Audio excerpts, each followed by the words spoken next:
Good evening. Settle in somewhere comfortable and let the day drift quietly away. Tonight, we're going to journey through one of the most extraordinary stories ever told. Death's End, the final chapter of the Three-Body Problem trilogy. This is a story that stretches across centuries, across light years, and ultimately across the very fabric of the universe itself.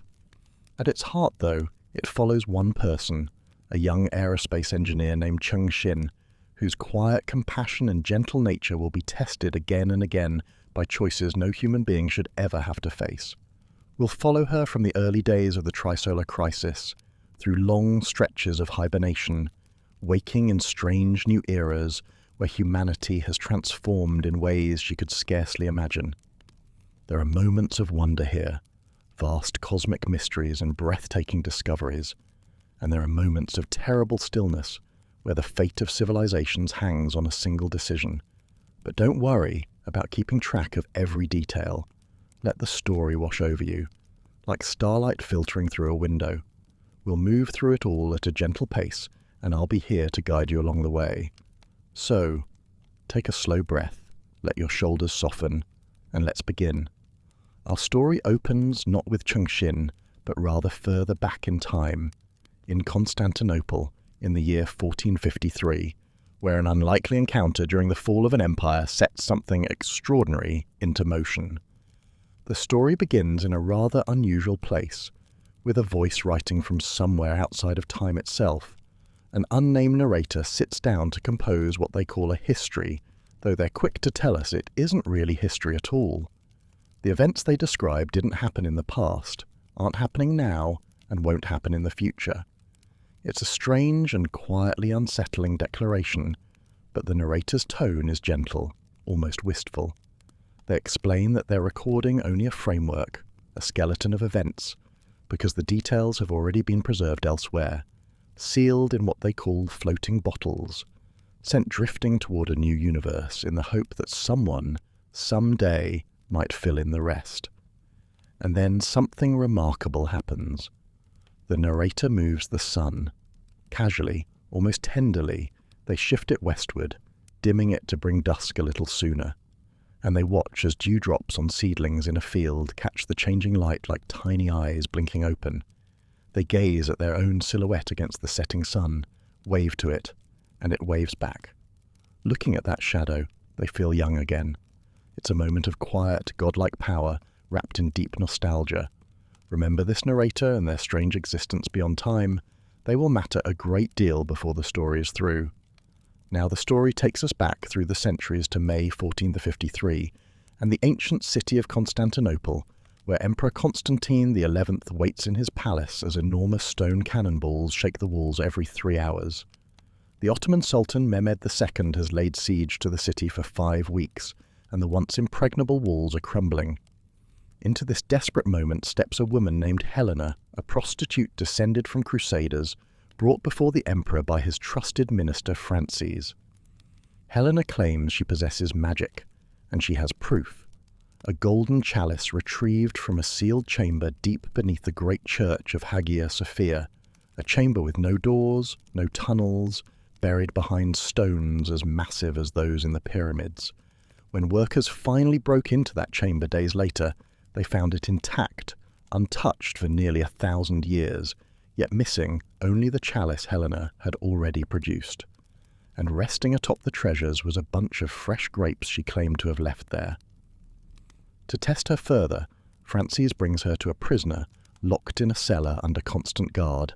Helena refuses the offered blade, leaves the palace, and hours later the prisoner convulses and dies. When a doctor cuts open his skull, it is completely empty. Helena has extracted his brain through solid walls without leaving a mark. Constantine, a practical man not given to believing in miracles, nevertheless sees his chance. He sends Helena to assassinate the Sultan, the one man holding the Ottoman war machine together. But Helena never completes her mission. She's found days later in a ruined minaret in the Blachana quarter, dazed and entranced, murmuring about a vast, comfortable space she'd visited. Francis, suspecting betrayal, has her killed. What none of them could have known is that Helena's powers were entirely real, granted by something called a high-dimensional fragment, a piece of higher dimensional space that briefly intersected with Earth for exactly 25 days. It arrived on May the 3rd and departed on the evening of May the 28th, just 10 hours before Helena needed it most. The age of magic ended, and Constantinople fell the very next day. Constantine tore off his imperial robes and charged into the Ottoman ranks, vanishing like a piece of foil dissolving in acid. Remember Helena and her strange ability to see sealed spaces as open, to reach through solid matter as though it weren't there. That concept of higher dimensions touching our world will echo through the story in ways no one in 1453 could possibly have imagined.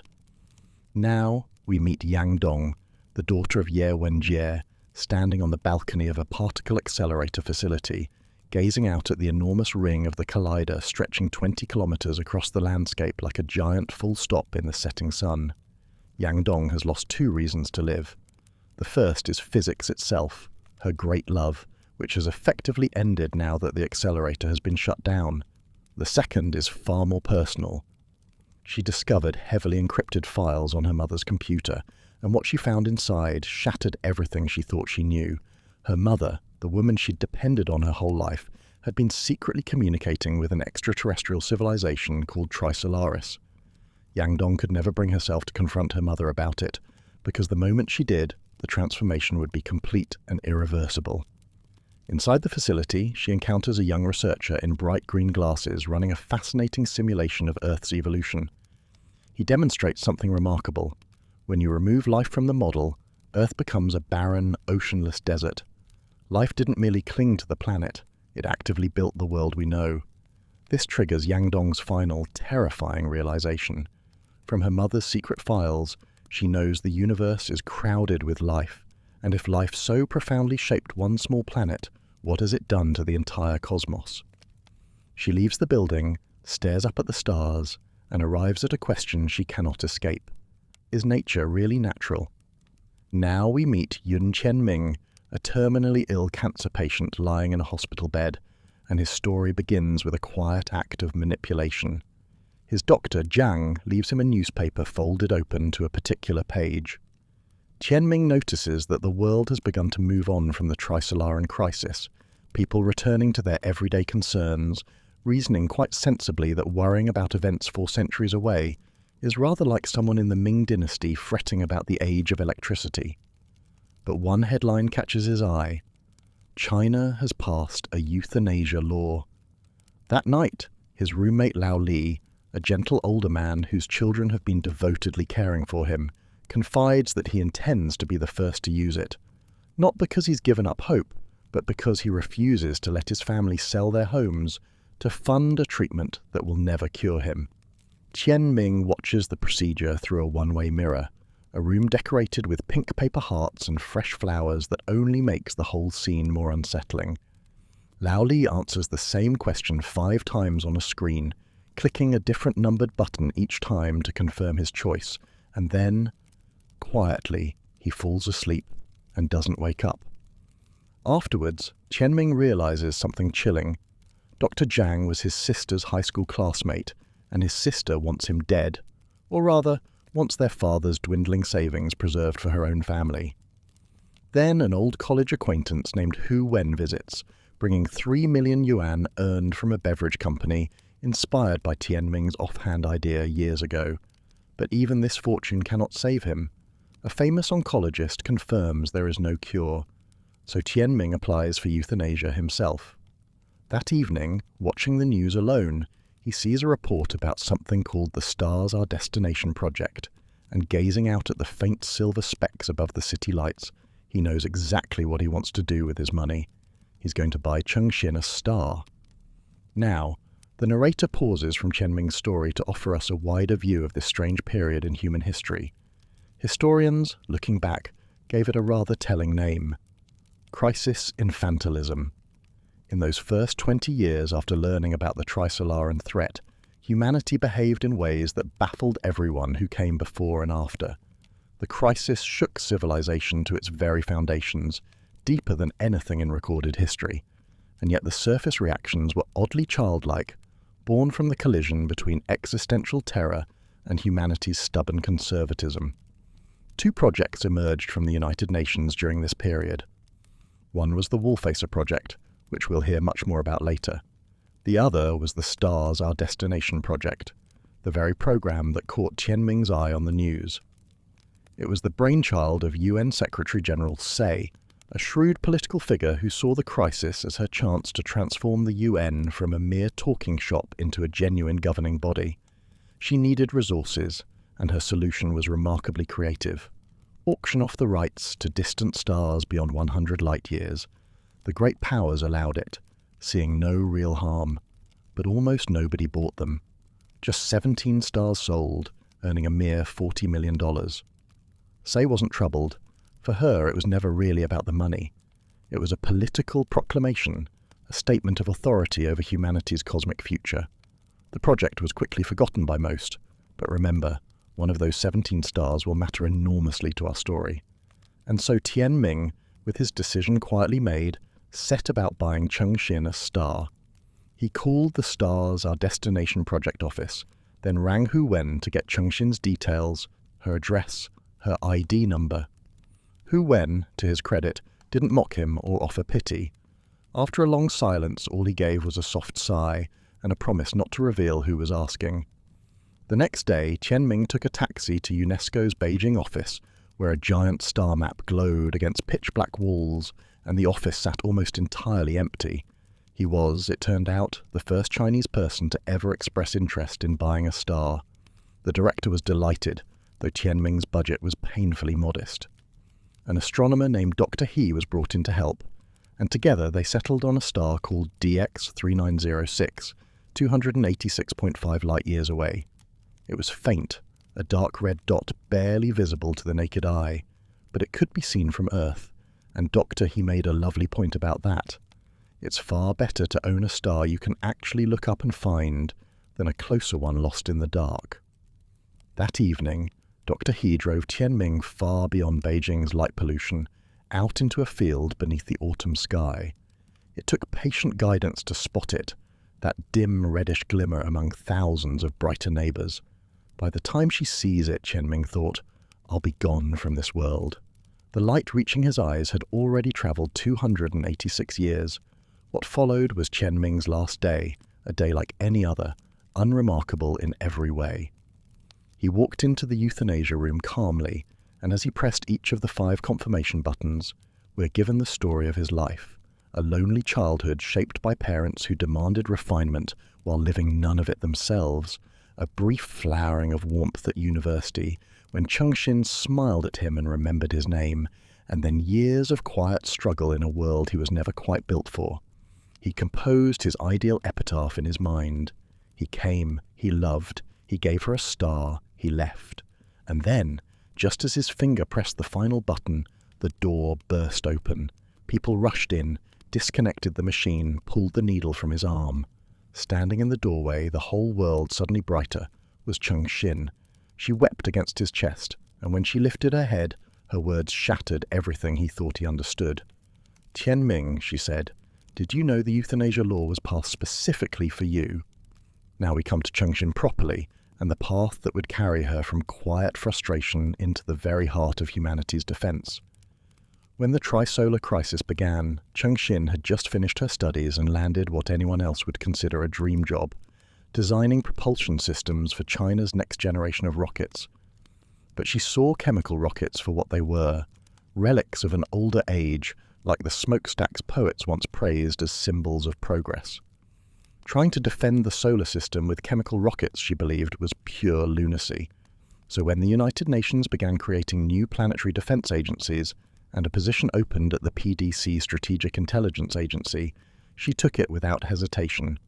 The PIA was something entirely new, an agency focused not on the Earth-based Trisolaran sympathizers, but directly on the alien fleet itself and on the distant world of Trisolaris.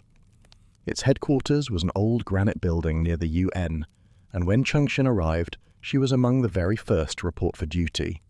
Her boss, Mikhail Vadimov, was a burly Russian aerospace veteran with a murky intelligence background who cheerfully complained about the lack of funding.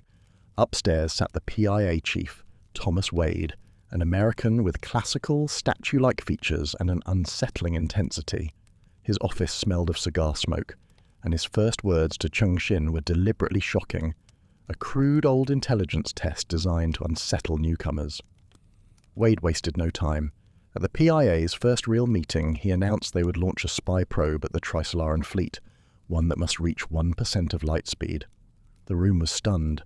When experts protested it was impossible, Wade turned to Cheng Xin, the one person not laughing at him, and she offered something remarkable, the idea of distributing nuclear bombs along the probe's route rather than carrying fuel aboard, detonating each one behind a radiation sail as the probe passed. She called it en route propulsion. The room fell silent, then erupted with excitement. Feasibility studies followed at breakneck pace, but the PDC voted the program down for insufficient intelligence value.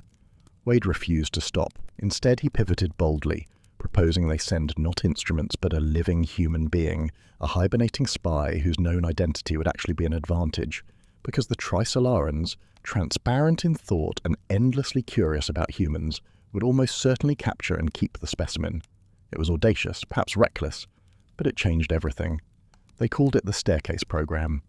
Now the narrator pauses from the main story to reflect on something that would quietly reshape the world: artificial hibernation. When the technology first appeared, most people saw it simply as a kindness for the terminally ill, a way to sleep forward into a future where a cure might exist.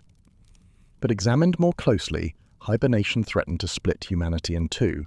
You see, for the past few centuries, people had come to believe quite firmly that tomorrow would be better than today. After the Industrial Revolution, progress became a constant companion, and by the eve of the Trisolar Crisis, that faith had reached its peak. People could simply compare their own comfortable lives with those of their ancestors 100 years earlier, and feel certain that paradise lay just ahead. So, if you could hibernate, why would you linger in the present? The wealthy would skip ahead to that paradise while everyone else stayed behind to build it for them. And there was an even deeper temptation because scientists believed that within a century or two, death itself might be conquered.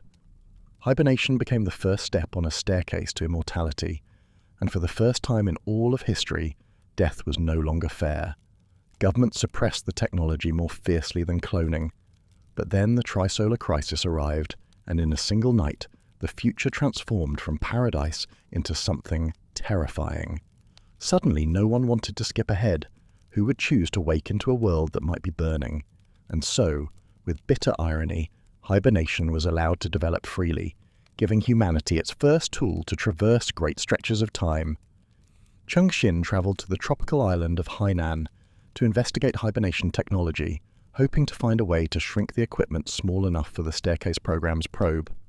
What she discovered was rather sobering. Artificial hibernation wasn't the frozen sleep of science fiction. The body's blood was replaced with antifreeze, temperature lowered to only -50 degrees Celsius, with organs maintained in a kind of standby mode. The entire system weighed 3 metric tons, and in the bitter cold of deep space, the capsule would actually need heating rather than cooling, pushing the total mass even higher.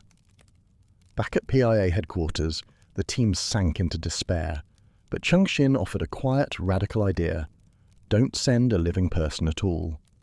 Flash freeze someone to -200 degrees and launch what is, by human standards, a corpse, trusting that the Trisolarans might possess the technology to revive it. Wade, for the first time, praised her. But even this breakthrough met a crushing blow when NASA's feasibility tests revealed the payload could be no more than 0.5 kilogram, far too light for any human body. As the team stood outside the UN, reeling from the news and the chaos of a Woolface's assassination attempt, Wade delivered his chilling solution with cold certainty. They would send only a brain. This next passage steps back from the characters for a moment, offering a quiet reflection on the Staircase program itself and the ingenuity behind it. The narrator draws a lovely comparison to ancient Chinese weapons, the Huolongchu Shui, a 14th century gunpowder rocket that worked rather like a primitive anti-ship missile, with booster rockets propelling it across the water, before igniting smaller arrows inside, and repeating crossbows from the 4th century BC, weapons that prefigured machine guns by thousands of years.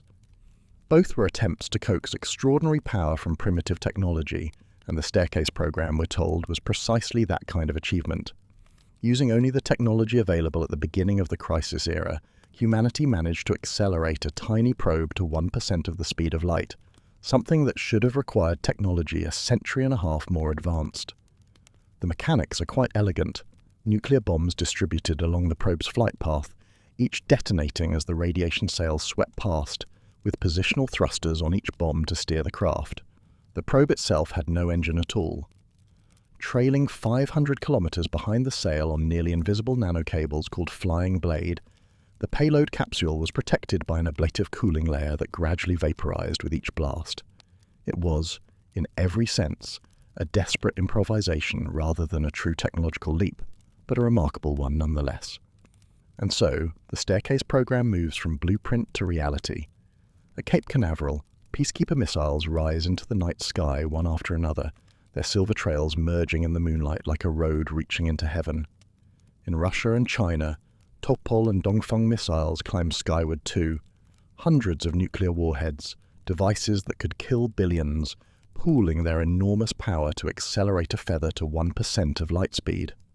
Cheng Xin watches with tears in her eyes, proud of what she helped create. But Wade and Vadimov aren't watching the launches at all. They're discussing something far more troubling. Who will be sent? Wade has convinced the PDC to approve sending just a brain, arguing that surely a civilization capable of unfolding a proton into 2 dimensions could revive and communicate with a frozen human brain. The resolution passes, 5 votes to 2 abstentions. But finding a candidate proves agonizing. Euthanasia laws are pushed through multiple countries, limiting candidates to the terminally ill. Meanwhile, Cheng Xin receives a mysterious gift, a deed to star DX3906, and is utterly enchanted. Vadimov privately confesses he knows he's the best candidate, but cannot abandon his wife and infant daughter.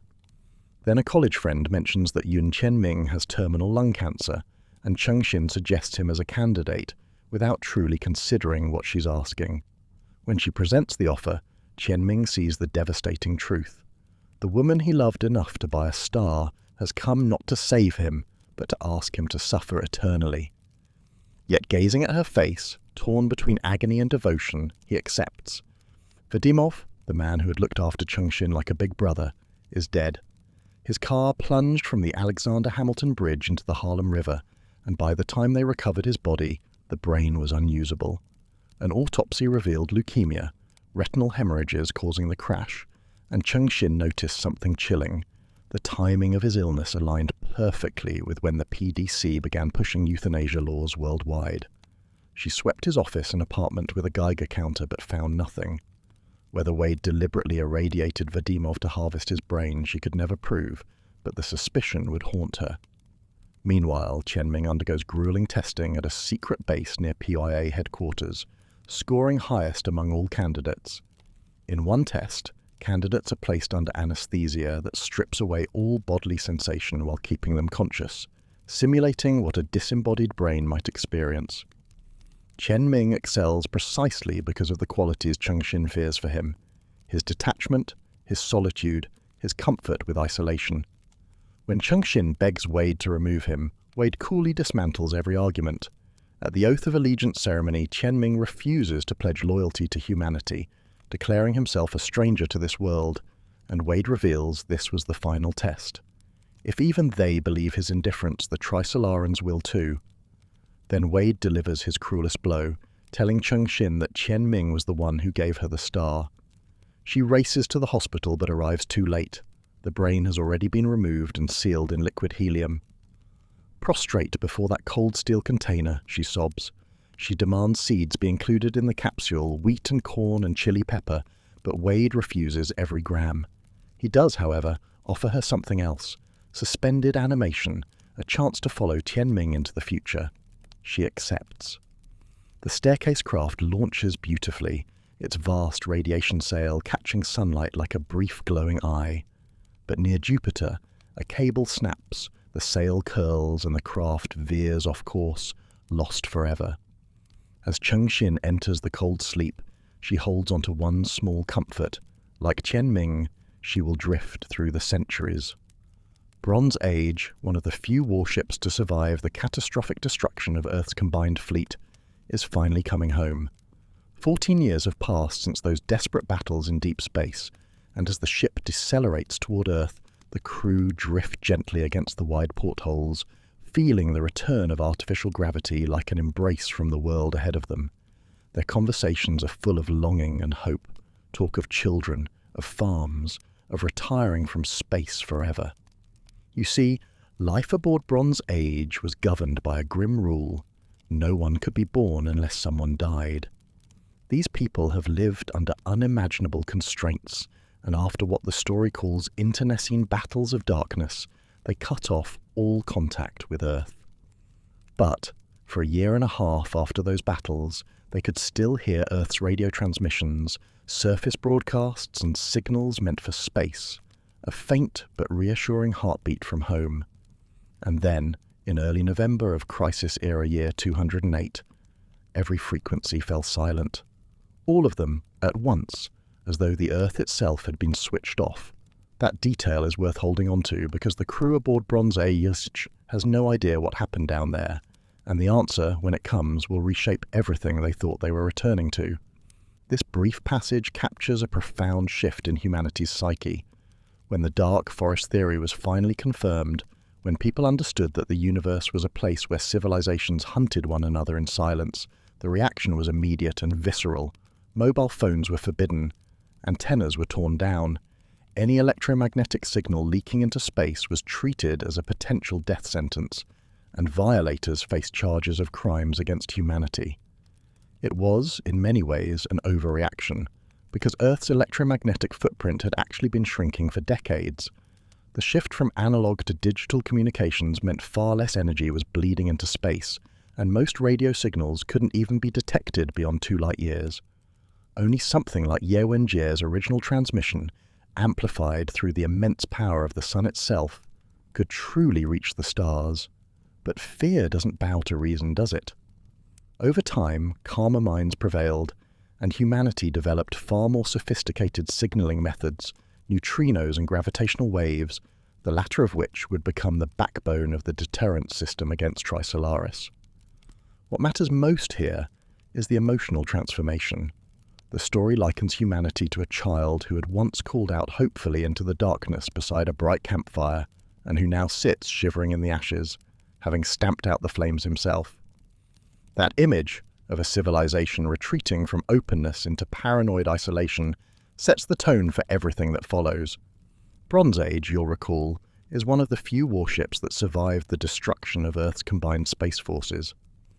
For 14 years, her crew has been drifting through deep space, and when all radio signals from Earth suddenly went silent, they assumed the worst, that Trisolaris had conquered humanity entirely. They set course for a distant star, preparing to never return. But then a transmission arrived from Fleet Command, explaining that a deterrence system had been established and ordering them home. The crew didn't trust it at first, fearing a trap, and Earth wouldn't repeat the message. It was only when a sophon unfolded aboard the ship, opening a quantum channel back to Earth, that they finally believed, and so began the long journey home, 11 years of slow travel from 2,300 astronomical units away.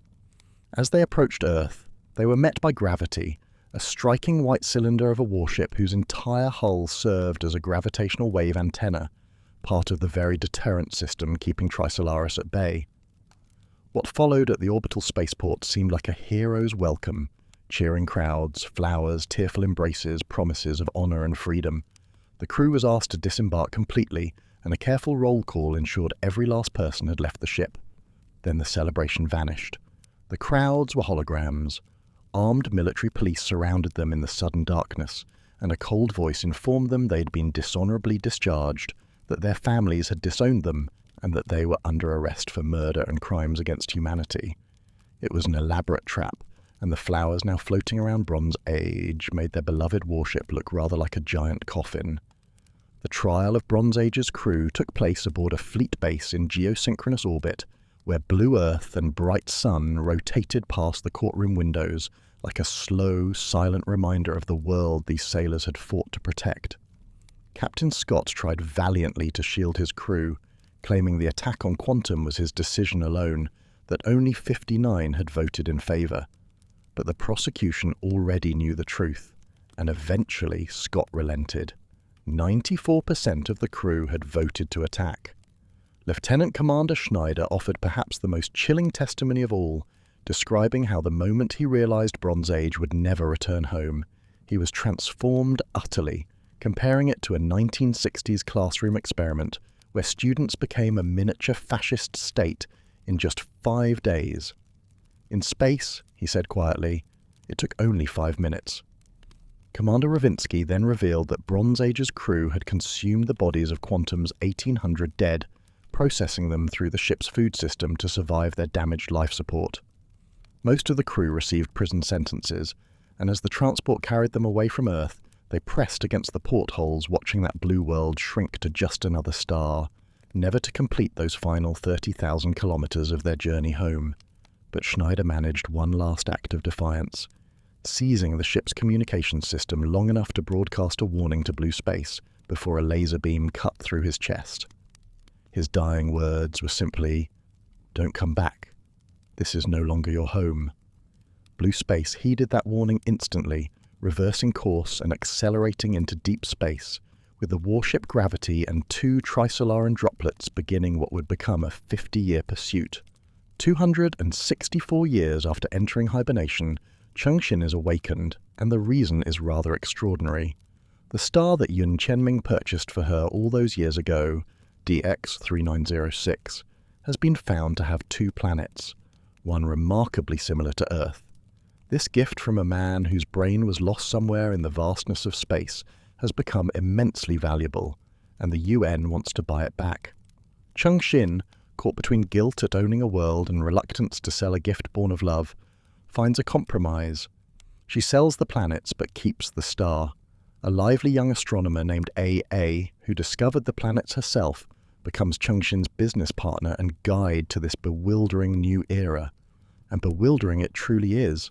The world has become a gentle, feminized place where cities are built in enormous glowing trees, Earth has been restored to parkland, and men have become so soft and beautiful that Cheng Xin cannot tell them apart from women. But beneath this serene surface, something troubling stirs. A politician on a floating screen recognizes Cheng Xin and cryptically declares she will save the world. A.A. asks whether Cheng Xin would ever press a button to destroy 2 worlds, and Cheng Xin refuses emphatically. Then the dream turns to nightmare. Thomas Wade appears from the shadows of an abandoned building and shoots her twice, confessing he killed Vadimov and now wants to become something called the Swordholder, a role Cheng Xin is apparently favoured for. Police arrive just in time, destroying Wade's arm before he can finish what he started. This passage steps back from the story to explain the strange politics of deterrence. When Luoji first handed control of the broadcast system to the UN and the Solar System fleet, everyone assumed the Wallfacer era was finished. But they quickly discovered a troubling truth. If all of humanity held the switch collectively, the degree of deterrence dropped to nearly 0. No civilization would vote to destroy 2 worlds, especially when deterrence failure would still leave the current generation alive. An individual, however, was unpredictable, and it was precisely this unpredictability that made deterrence work. Mathematical models of Luoji's personality showed his degree of deterrence hovered between 92 and 98%, odds Trisolaris would never gamble against. So within just 18 hours, the UN handed the switch back to him like a hot potato. Had the Trisolarans acted during those 18 hours, they could have destroyed the circumsolar bombs and ended deterrence forever, a blunder widely considered their greatest strategic mistake. And so, Luoji became the Swordholder, a reluctant dictator holding the fate of 2 worlds for over 50 years. Hawks resented his restraint, Dove suspected him of mundicide, and ordinary people grew uneasy as he aged past 100, yet no one could find a better alternative. Artificial intelligence was considered but rejected, since sophons could potentially interfere with machine reasoning. The era needed a new Swordholder, and that search would soon reshape everything. Cheng Xin recovered swiftly from Wade's attack, and the doctors assured her that modern medicine could have saved her even if all 10 bullets had found their mark, so long as her brain remained intact. The police admitted, rather sheepishly, that the last murder in the world had occurred 28 years ago, and they were simply out of practice. Another Swordholder candidate had warned them about Wade, sensing his intent with an intuition this gentle era no longer possessed, but without proof the police had hesitated, wasting precious time. Only when they discovered Wade had faked a call from AA did they finally act. As Cheng Xin healed, she began to settle into this strange new world, growing accustomed to its feminized men, finding in them an elegance her own era never cultivated. AA played her a holographic film called A Fairy Tale of Yangtze, an Oscar winner based on a Song Dynasty poem about two lovers separated by the length of a great river, never meeting yet bound by shared waters. It moved Cheng Xin deeply, stirring thoughts of Tianming across the vastness of time. She explored the era's art and music, finding it warm, serene, and startlingly beautiful, a spiraling evolution beyond postmodernism into something genuinely hopeful. She told AA she loved this era, and AA laughed, because the artists behind these exquisite works, every last one of them, were Trisolarans. Now, something rather remarkable began to unfold between these two worlds. After Deterrence was established, a new institution called the World Academy of Sciences was founded, equal in standing to the United Nations itself, tasked with receiving knowledge from Trisolaris.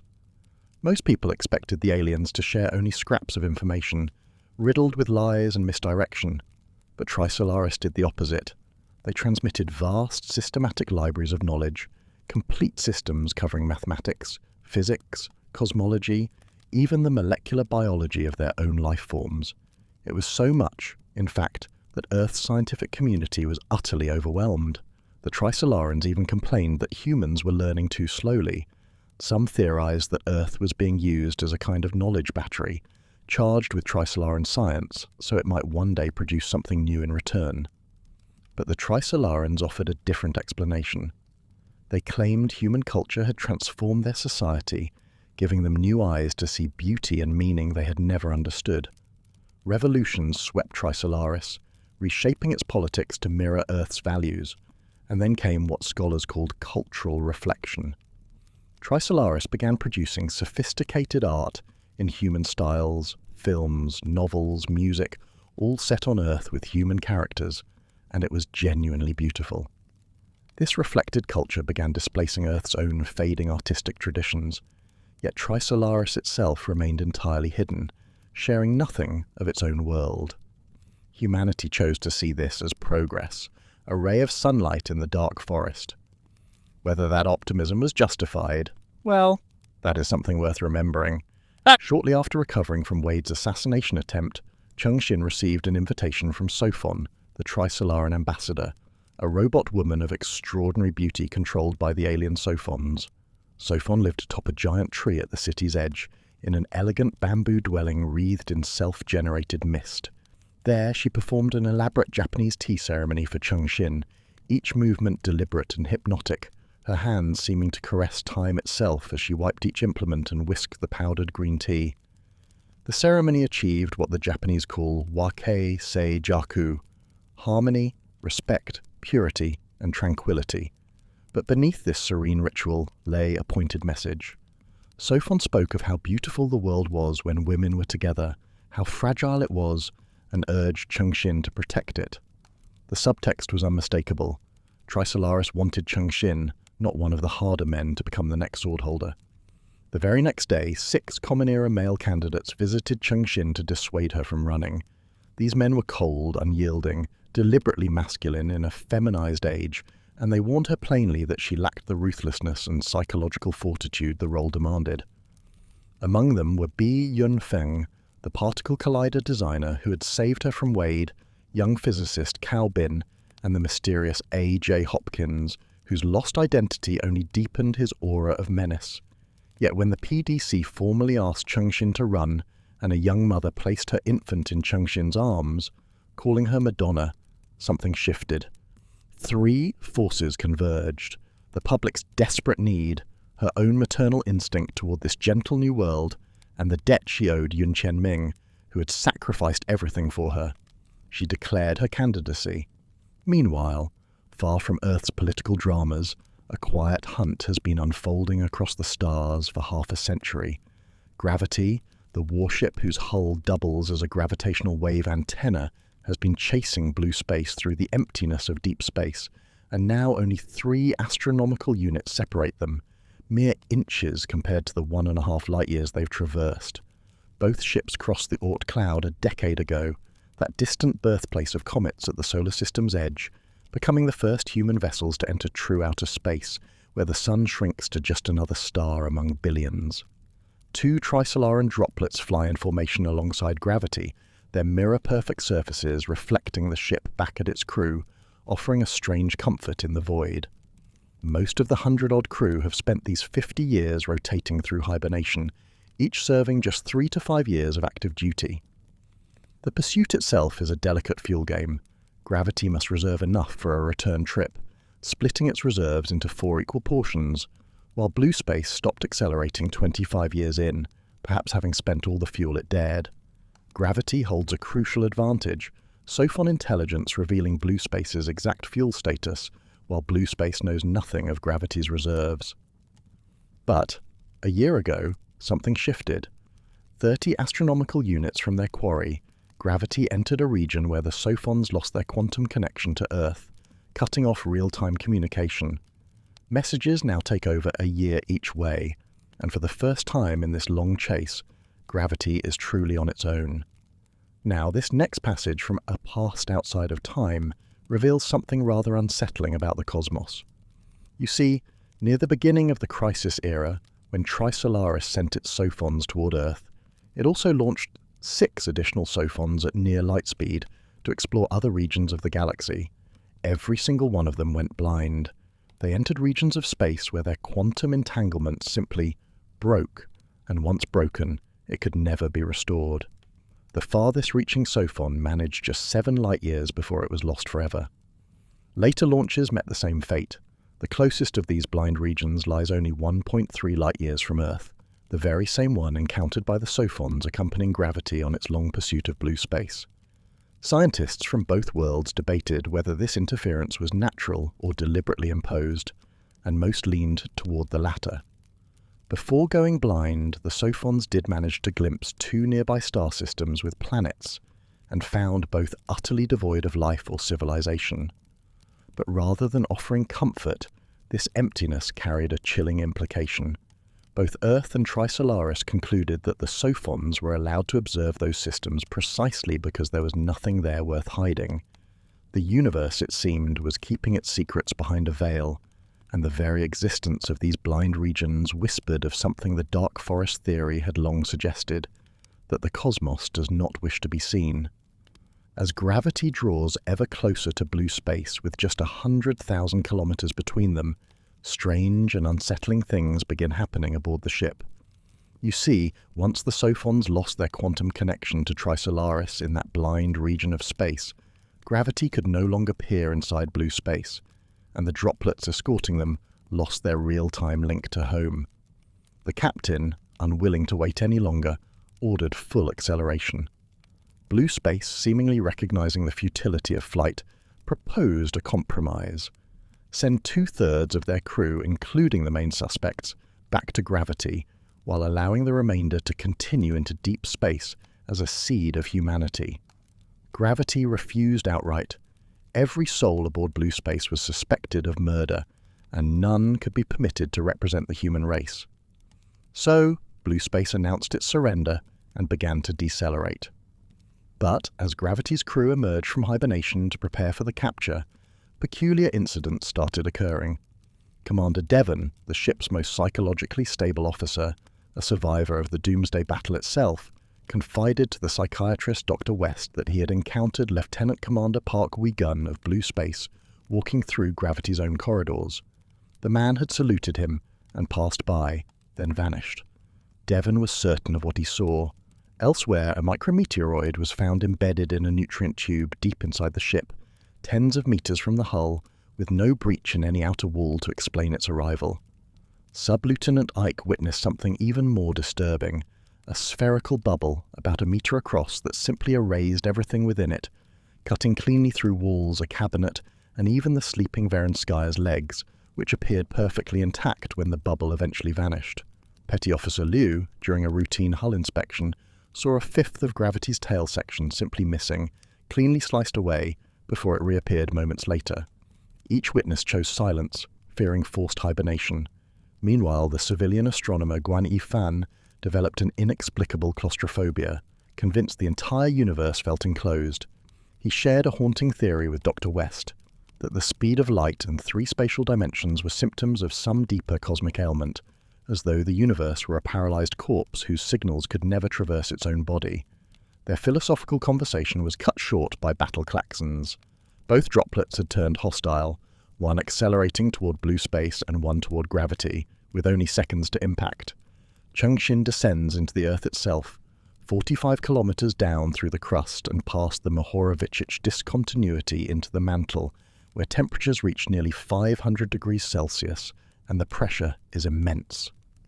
She's heading to the Deterrence Center, the deepest structure humanity has ever built, formerly known as Gravitational Wave Universal Broadcast System Control Station 0.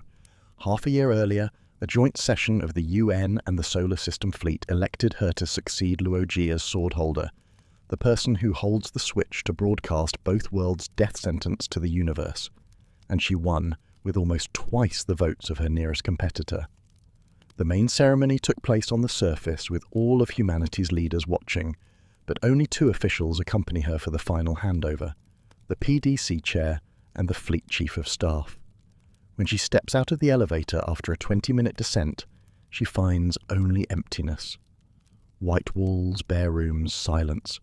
When the center was designed half a century ago, Luo Ji had offered just one instruction for this place, as simple as a tomb. The officials kindly offered to redecorate for her, to add grass and fountains and holographic skies, assuring her she needn't live as he did. But that heavy weight, all 45 kilometers of Earth pressing down on her heart, does not lessen. This passage takes us through the evolution of humanity's deterrence technology, from those early, rather primitive beginnings to something far more formidable. You'll recall that the first system was simply thousands of nuclear bombs orbiting the sun, wrapped in a film that would make the star flicker like a cosmic smoke signal. But electromagnetic waves fade quickly across interstellar distances. So humanity demanded better tools from Trisolaris itself, gravitational waves, which spread in every direction and could carry a message across the universe. The antennas were extraordinary things, built from degenerate matter found in white dwarfs and neutron stars, strings mere nanometers wide yet enormously dense, vibrating to send ripples through space-time. 23 transmitters were built initially, but then came a sobering incident.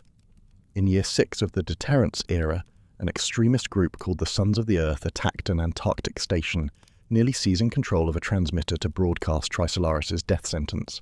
Both worlds were terrified, and the stations were cut to just 4, 3 buried deep underground and 1 aboard the warship Gravity. 6 of the original 10 droplets vanished into hiding somewhere in the solar system, and here is the detail worth remembering. Earth can only detect an approaching droplet within 15 million kilometers, a distance a droplet crosses in just 10 minutes. That is all the time the Swordholder would ever have to decide the fate of 2 worlds. And now we come to a moment of profound transition, deep beneath the Gobi Desert. The meter-thick steel door opens, and Cheng Xin steps into the heart of the deterrence system, a white, semicircular hall that feels like an empty eye. There, sitting cross-legged on the floor facing the wall, is Luo Ji. His white hair and beard almost merge with the pale surroundings, his black tunic the only contrast, and in his right hand he holds a red ribbon attached to the switch that controls the gravitational wave broadcast. He has sat here for 54 years, staring through the wall at an enemy 4 light-years away, maintaining what can only be described as a cosmic sword duel. Like the stillness before a strike in Japanese kenjutsu, where victory is decided in the gaze long before the blade moves, Luo Ji held his gaze so fiercely that Trisolaris never dared act. His wife Zhuang Yan left him early in his tenure, unable to live beside a man who held 2 worlds in his hands. He lost even the ability to speak, pouring everything into that unwavering stare.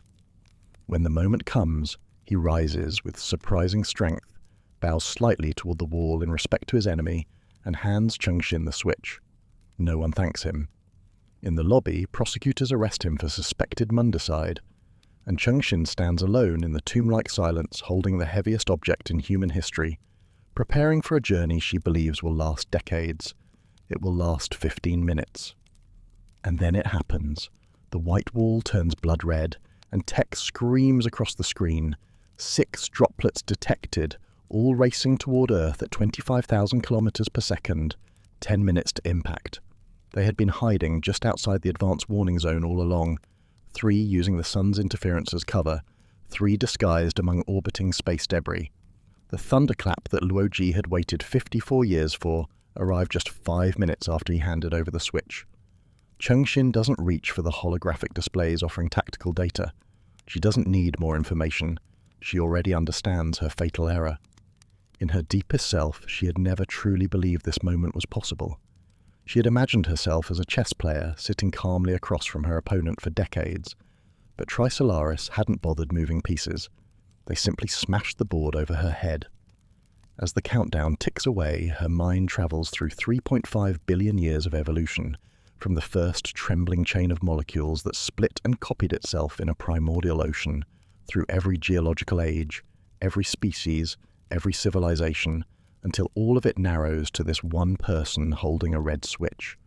She sees 100 billion pairs of human eyes. She feels that baby in her arms again, warm and soft, and she screams no and throws the switch away. The droplets pierce the Earth's crust, destroying all 3 gravitational wave transmitters within seconds. Dark Forest Deterrence is permanently terminated. Cheng Xin rides the elevator back to the surface, emerging into a world that looks exactly as she left it just an hour ago. Yet everything has changed. The flags of the UN and Solar System fleet still flutter in the breeze. The Gobi Desert stretches endlessly before her. Birds chatter in the tamarisk bushes, and the snow-capped Kilian Mountains gleam in the distance. But this world no longer belongs to humanity. No one contacts her. The role of Swordholder has simply ceased to exist, along with Deterrence itself. When she passes through the compound gates, the guards salute her with nothing but curiosity in their eyes. They haven't yet learned what happened. They assume she came up to investigate the earthquake. And there, on the horizon, sits a massive mushroom cloud, thick and almost solid-looking, thrown up from deep underground where the droplet pierced the Earth to destroy the gravitational wave transmitter. It looks so out of place against the serene landscape that it resembles a bad photograph. Then AA arrives, bright, cheerful, windswept, carrying flowers for Cheng Xin's new quarters underground. She points at the mushroom cloud and asks innocently whether it's a volcano. Cheng Xin wants desperately to pull her close and weep, but she holds back, wanting to let this happy girl's ignorance linger just a moment longer, wanting the last echoes of the world they knew to fade gently rather than shatter all at once. Now, stepping back from that devastating moment, the narrator offers a quiet reflection on why Dark Forest Deterrence was doomed to fail. Beyond the choice of Swordholder, there was a deeper flaw built into the very architecture of the system. Most people blamed the small number of transmitters, but that wasn't truly the problem. A droplet needed only 10 seconds to pierce the Earth's crust and destroy each one. Even 100 transmitters wouldn't have survived. The real failure was where they were placed. Imagine if those 23 transmitters had been built as spaceships, like gravity, scattered across the solar system. Droplets could never have destroyed them all, and any survivor could have escaped into deep space, maintaining deterrence regardless of who held the switch. But only one gravity was ever built, and the reasons reveal something profoundly human. There were practical concerns, certainly. The cost was staggering, and after the Sons of the Earth nearly seized an Antarctic station, space-based transmitters seemed vulnerable to extremist hijacking. But the true reason ran deeper. Humanity was afraid of its own deterrence system. A fleet of gravitational wave ships, if forced into deep space, would become new blue spaces and Bronze Ages, each one holding the fate of 2 worlds in its hull. The Deterrer and the Deterree, it turned out, shared the same terror of deterrence itself. Cheng Xin travels to the crater where the droplet destroyed the Asian gravitational wave antenna, 45 kilometers beneath the Gobi Desert. The scene is quietly devastating. Smoking pits dot the landscape, tamarisk bushes burn, and at the crater's center, a pool of molten lava glows where the antenna once hung suspended by magnetic levitation. Standing at the edge, Cheng Xin is drawn toward the red glow, contemplating a step that would end everything. But peals of laughter pull her back. Sophon appears, utterly transformed from the elegant tea ceremony hostess into a desert warrior with cropped hair, camouflage, and a katana strapped to her back. She reveals the cold truth. Cheng Xin is being kept alive deliberately, not out of mercy, but as a safety shield. As long as the failed Swordholder lives, no one else will feel compelled to attempt a broadcast. She gives humanity an excuse to do nothing. Sophon confirms that gravity was also destroyed an hour ago by the two escorting droplets, timed precisely to the handover. Then comes the most chilling revelation of all. Cheng Xin's deterrence degree was a mere 10%. Luo Ji's hovered around 90%, but Thomas Wade held a constant 100%, with no variation whatsoever. Had he become Swordholder, Trisolaris would have been forced into permanent peace and eventual technological parity. Sophon departs with a final order: prepare to relocate to Australia. 60 days after Deterrence's collapse, a chilling discovery reaches Earth from the Ringier Fitzroy observation station at the edge of the asteroid belt. 415 new trails appear in the interstellar dust clouds near Trisolaris, revealing that a second Trisolaran fleet was launched 5 years ago, a tremendous gamble that Deterrence would fall. And at first, this seems manageable. The fleet's initial speed suggests centuries before arrival, time enough for a lifetime of peace. But then comes the devastating truth. When scientists track the fleet's passage between two dust clouds, they find it crossed a distance that should have taken 5 years in just 6 days. Trisolaris has achieved lightspeed travel. The fleet entered lightspeed the moment it cleared the first cloud, crossed the void in an instant, and is now already decelerating roughly 6,000 astronomical units from Earth, its 415 engines blazing like a constellation of bright lights visible through ordinary telescopes. They will arrive within 1 year. Perhaps most unsettling is what the fleet's behavior reveals about the drive itself. The ships carefully avoided entering or exiting lightspeed within 200 Neptune orbit distances of either star system, suggesting the drive's power output exceeds that of a star by 2 orders of magnitude. Trisolaris had predicted humanity's choice of a weak Swordholder 5 years in advance and prepared accordingly. Now, this next passage pauses to consider a rather fascinating question. How did Trisolaris leap so far ahead in technology? The precise timing remained a mystery, whether the acceleration began before the Crisis Era or during the Deterrence Era, but scholars generally agreed on 2 possible explanations. The first is quite poignant, really. Human culture, streaming through those Sophons since the very beginning, didn't just flow one way.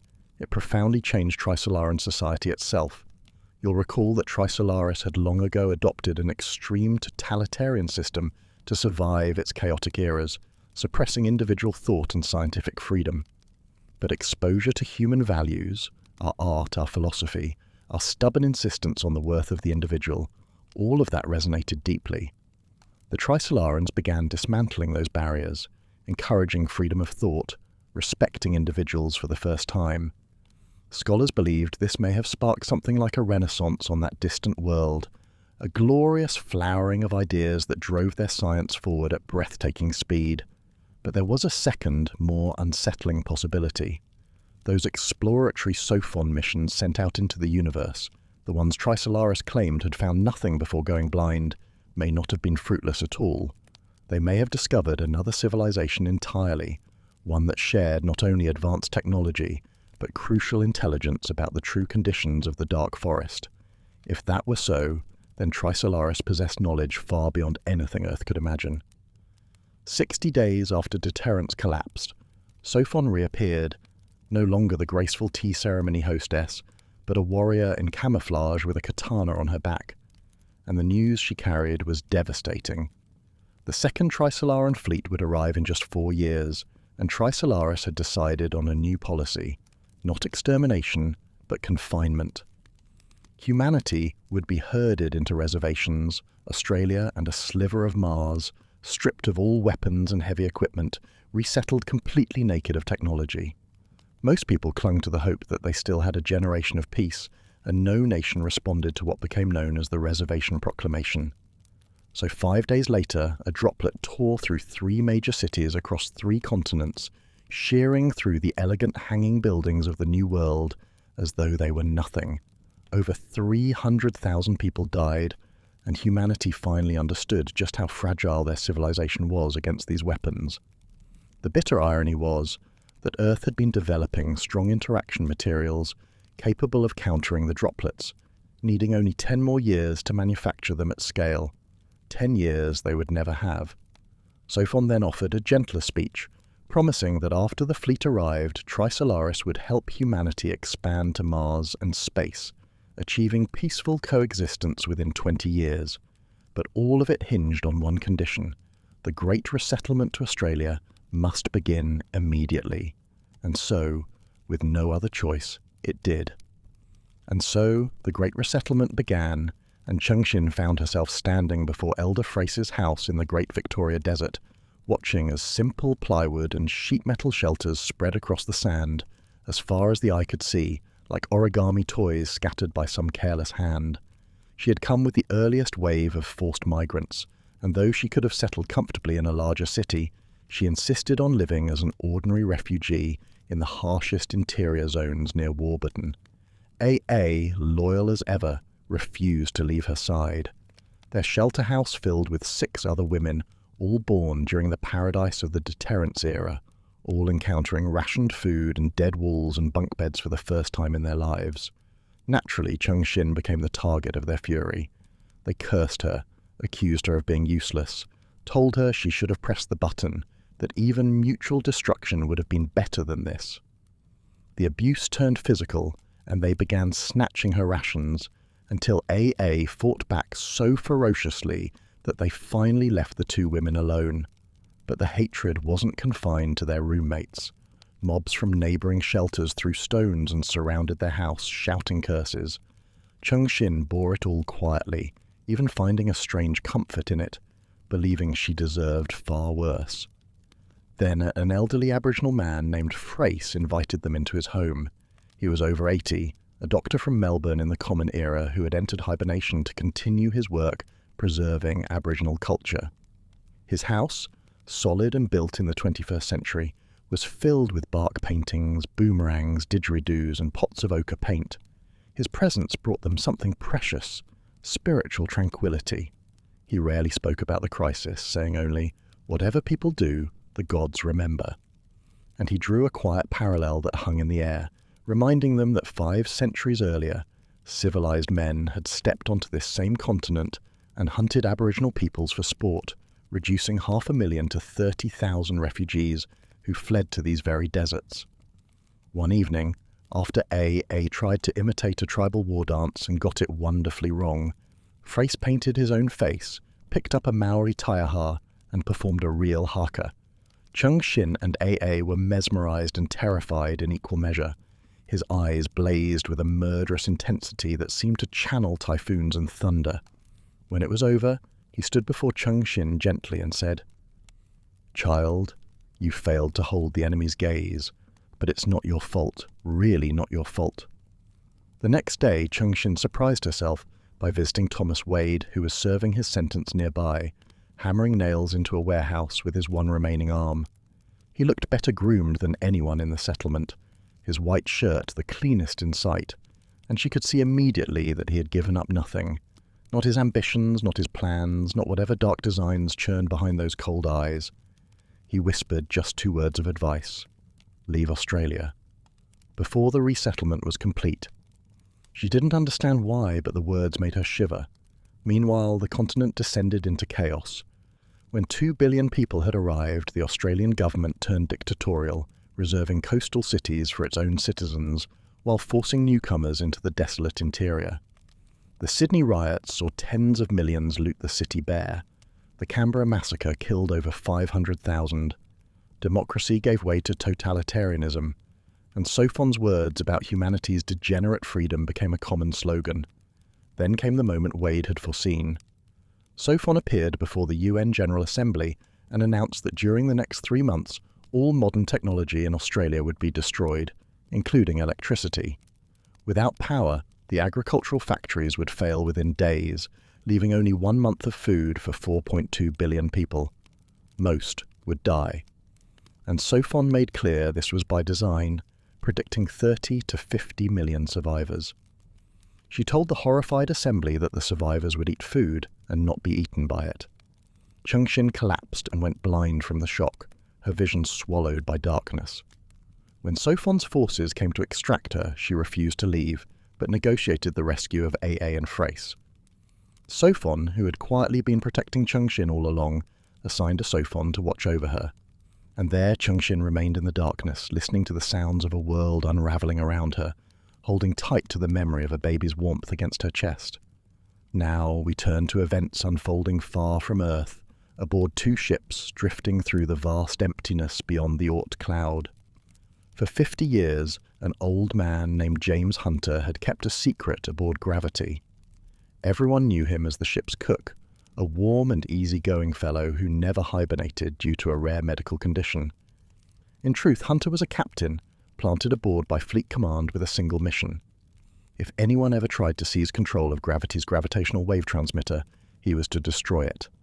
He was, in essence, an anti-Swordholder, a man whose entire life had been shaped by a moment of guilt during the Doomsday Battle, when he'd launched his escape pod without waiting for his crewmates. For half a century he watched, he waited, and he quietly loved a woman he could never meet, a navigator named Reiko Akihara aboard Blue Space, whom he'd only ever seen through the Sophon surveillance feed. When the droplet attack klaxon sounded, Hunter felt relief for the first time in decades. His mission was nearly over. But then the alarm stopped, and the droplets never struck. Hunter pressed his self-destruct button immediately, and nothing happened. The module had already been dismantled. What followed was extraordinary. The crew of Gravity watched recordings showing both droplets had been nudged off course by an invisible force, their surfaces now dull and coppery, stripped of their mirror sheen. Blue Space had somehow disabled them, reaching inside through means no one aboard Gravity could explain. A shuttle from Blue Space appeared in the footage, pushing against a dead droplet like salvagers collecting scrap. When Hunter rushed to guard the transmission control cabin, he found a man already there, Lieutenant Commander Park Wygun from Blue Space, wearing a stolen Gravity uniform. Hunter shot him twice, but before he could fire a third time, his own heart was pulled from his chest through unbroken skin, left pulsing in midair like a crimson jellyfish. Blue Space had learned to operate through 4-dimensional space, reaching inside sealed rooms and human bodies as easily as picking an apple from a branch. With Gravity captured, Captain Chu Yan of Blue Space gathered all 1,400 crew members from both ships. He revealed devastating intelligence. The second Trisolaran fleet was approaching Earth at lightspeed. The droplet attack had been coordinated with the Swordholder Handover, and Dark Forest Deterrence had almost certainly fallen. Chu Yan displayed a photograph of Cheng Xin holding a baby, and the crews understood at once why Deterrence had failed. With Gravity's antenna only 2 months from decay, Chu Yan proposed a referendum on broadcasting Trisolaris' coordinates to the universe. One by one, crew members pressed the red button. The count climbed steadily. 943. 1 vote short. Captain Morovich of Gravity, who had opposed the broadcast, drifted forward and placed his hand atop the pile. The button flashed. 315 years after Yewen-Jie had pressed another red button to contact the stars, the gravitational wave broadcast activated for 12 seconds, sending a death sentence for both Trisolaris and the solar system rippling across the cosmos at the speed of light. Blind and broken in the Australian desert, Cheng Xin sat surrounded by the murmur of 4 billion displaced souls when something extraordinary happened. The noise around her faded as Sophon's voice drifted from the government tent, and then a tsunami of cheering erupted across the continent. A messenger from the mayor found her and delivered the news that changed everything. Gravity, the warship that had pursued Blue Space for 50 years, had initiated the universal gravitational wave broadcast a full year earlier, the very moment Deterrence collapsed. Trisolaris' coordinates had been exposed to the entire cosmos, and with them, the solar system's location as well. The second Trisolaran fleet had reversed course, fleeing away from Earth. Every droplet had departed. Sophon herself confirmed there was no longer any invasion threat. Both Trisolaris and the solar system were now places of death, exposed to whatever lurked in the dark forest. The messenger told Cheng Xin she could go home, that everyone was leaving Australia, that the Earth Security Force had been ordered to assist with full evacuation within 3 to 6 months. She asked to be left alone. The crowds thinned around her, footsteps fading like a receding tide, until she stood alone on the empty continent and felt the first warmth of sunrise on her face. Far beyond the Oort cloud, in the days immediately following the collapse of Deterrence, blue space and gravity drifted through something extraordinary, a fragment of 4-dimensional space, roughly 40 to 50 astronomical units across, like a soap bubble resting on the flat sheet of our 3-dimensional universe. Captain Chu Yan of Blue Space had become quite comfortable with this hidden world, and he introduced Morovich from Gravity and the cosmologist Guan Yifan to its wonders by guiding them through what the crews called warped points, small tunnels where 3-dimensional space buckled upward into the 4th dimension.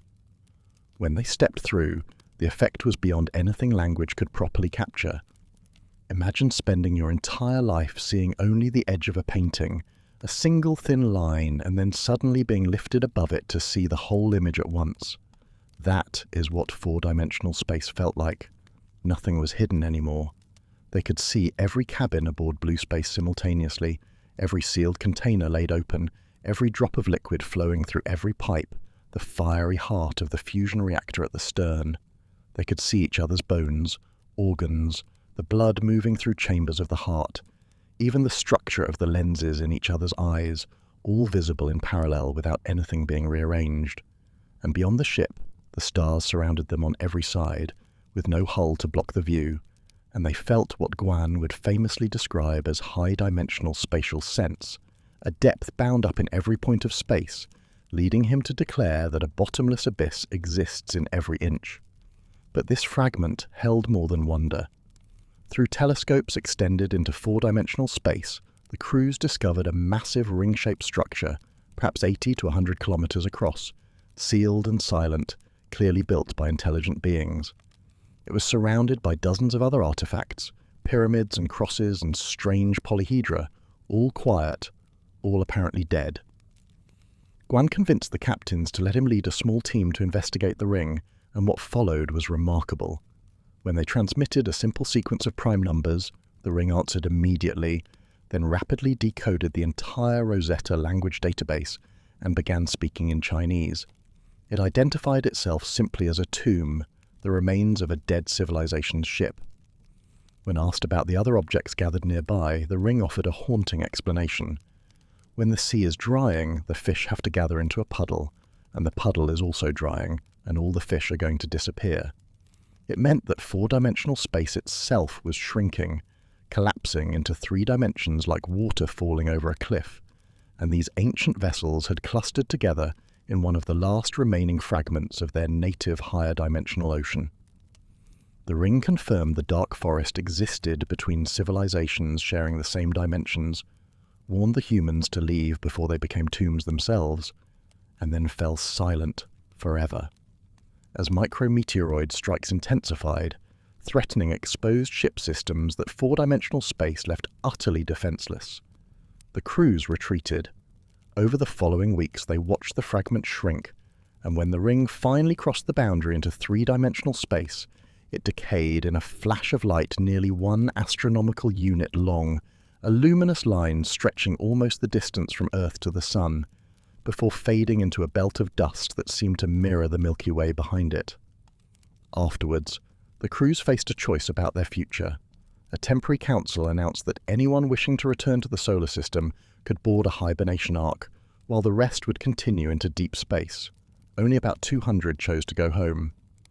The remaining crew, unwilling to return to a world marked for destruction, would press onward with blue space and gravity into the unknown. As the ships parted ways, their fusion engines casting a warm golden-red glow through the fading dust, like an earthly sunset, tears filled every eye. Then the light faded, the eternal night returned, and 2 seeds of human civilization drifted deeper into the starry sea, beginning again. 6 years after the harrowing return from Australia, Cheng Xin awakened from hibernation with new eyes, quite literally. Her blindness, which had begun as a psychosomatic response to the unbearable weight of what she witnessed, had progressed into real physical damage. Detached retinas followed by necrosis, and so doctors grew cloned replacements from her own stem cells while she slept through those 5 long years. The world she opened her eyes to had been transformed. Blue space and gravity, those 2 distant ships that had broadcast Trisolaris' coordinates to the cosmos, were now celebrated as humanity's saviors, their crews worshipped as heroes. The Earth resistance fighters who had waged their hopeless guerrilla war during the occupation emerged in rags to tearful ovations. But the Earth Security Force, who had arguably done more practical good by preserving cities, maintaining order, and enabling the Australian evacuation. They were put on trial. Half were convicted of crimes against humanity, many executed, even though countless members of the cheering public had once applied to join that very same force. Society rebuilt with remarkable speed, cities recovering their pre-resettlement prosperity within just 2 years, and people settled into a fragile, determined peace, comforting themselves with a careful calculation. When Luo had first broadcast stellar coordinates, it took 157 years for the strike to arrive, roughly 1 human lifetime. Most believed they could live out their days before the dark forest caught up with them, and some began questioning whether dark forest theory was even real at all. Now here is a curious thing about dark forest theory. For 60-some years it had shaped every decision humanity made, underpinned the entire Deterrence Era, and yet scholars had never been able to prove it scientifically. The evidence, when examined closely, always seemed to slip through their fingers. Luoji's destruction of star 187J3X1, that dramatic experiment which had once seemed so conclusive, was picked apart by astronomers who argued the star might simply have gone supernova on its own, or that the photoid which struck it could have been a natural phenomenon, perhaps some small object flung to near light speed by a supermassive black hole at the galaxy's centre.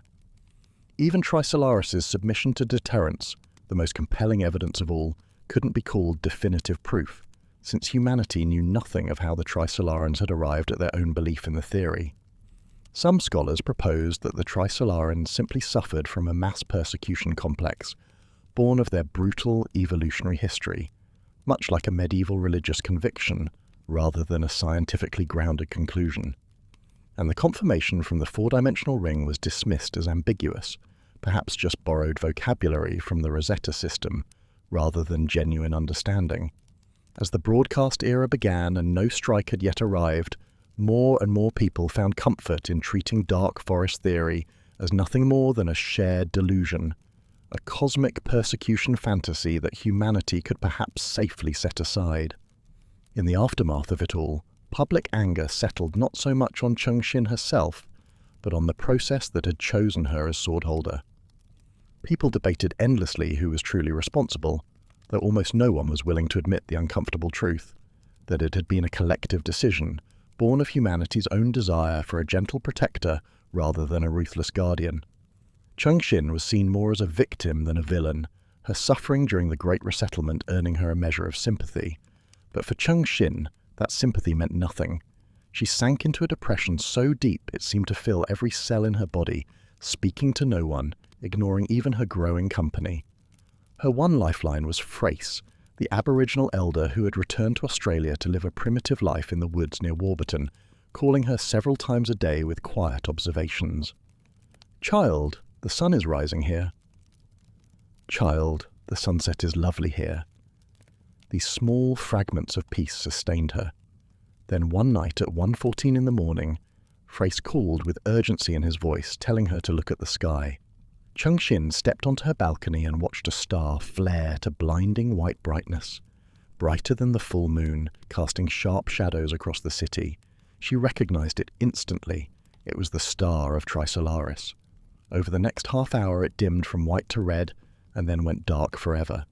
Dark forest theory, debated and doubted for so long, had just received its final, undeniable confirmation. Trisolaris had been destroyed, roughly 7 years after its coordinates were broadcast to the universe. Frace's calm voice drifted through the phone. "Child, don't be afraid. What will happen, will happen." What made Trisolaris' destruction so deeply unsettling wasn't simply that it happened, but how quickly it came. Just 3 years and 10 months after the gravitational wave broadcast, a photoid struck one of the system's 3 suns, shattering the world in exactly the same way Luoji's experiment had destroyed star 187J3X1 all those years ago. But here was the truly alarming discovery. When scientists traced the photoid's trail through the interstellar dust, they found it hadn't come from any star system at all. Gravity had been roughly 3 light years from Trisolaris when it broadcast, and the attack was launched from even closer, almost instantaneously after the coordinates were received. The photoid had come from a spacecraft, a ship belonging to some unknown civilization simply passing through that region of space. This single revelation shattered everything humanity thought it understood about the Dark Forest. The old model had always assumed attacks would come from other planetary systems, from stars whose positions were at least roughly known, giving some ability to predict where danger might originate. But spacecraft were invisible, unknowable. How many were out there? How fast they travelled? Where they were headed? No one could say. Death, which had once seemed a distant figure on the horizon, now stood terrifyingly close. Alien ships could be drifting past the sun at this very moment. 3 days after witnessing the destruction of Trisolaris, Sophon invited Cheng Xin and Luoji to tea one final time. The world had fallen strangely quiet, not into panic, but into a kind of helpless waiting, 4 billion people hoping for another miracle like the one that had saved them from Australia. Sophon welcomed them back into her pavilion, dressed once again in her elegant kimono, the warrior in camouflage nowhere to be seen. Over the gentle ritual of the Way of Tea, she painted a devastating picture of how Trisolaris died, the photoid tearing through the star, a 50,000-kilometre plume of fire reaching out to incinerate the planet's surface, the oceans boiling away into a comet-like trail before the wounded sun finally collapsed and exploded. Only 1,000th of the Trisolaran population escaped. When Cheng Xin pressed for answers about Earth's survival, Sophon offered cold comfort. Dark forest strikes are casual and economical, requiring no reconnaissance, and Earth's only real option is escape. She refused to explain why Trisolaris appeared more dangerous than the solar system from a distance. But then Luoji, who had sat in silence throughout, asked his single permitted question, whether a safety notice existed, some signal a civilization could broadcast to declare itself harmless. And after a long, tense pause, Sophon answered with startling clarity, yes, a sliver of hope offered without explanation that would consume humanity's imagination in the years ahead.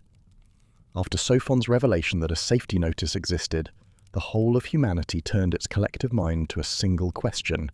How could Earth possibly broadcast such a thing? Proposals poured in from every corner of civilization, from the World Academy of Sciences to elementary school classrooms, and they fell into 2 broad camps. The declaratory camp simply wanted to announce Earth's harmlessness to the cosmos, but most dismissed this as hopelessly naive, since no civilization in the Dark Forest would trust mere words. The self-mutilation camp, which attracted far more support, argued that Earth would need to actually cripple itself, retreating to 19th century technology, or even an agrarian existence, perhaps even lowering human intelligence through drugs and genetic manipulation to ensure a primitive society would persist. Some proposed self-deterrence systems that would destroy Earth automatically if humanity ever grew threatening again. Yet all these plans shared the same fatal flaw, one Sophon herself had hinted at. Dark forest strikes are casual. No attacker bothers with close-range surveillance. Whatever Earth did to itself would be performance art with no audience, a lonely show performed for empty seats. To any distant civilization, the sun is merely a dim dot, showing no detail whatsoever. A true safety notice would need to make any casual observer, glancing at that tiny point of light, instantly know it posed no threat. And there remained one nagging puzzle. Why wouldn't Trisolaris simply share the answer? Logically, a truly safe Earth would be harmless to them as well, which was precisely what the fleeing Trisolarans should want. In the 7th year of the broadcast era, humanity's desperation for a safety notice spiraled into increasingly futile and sometimes dangerous acts.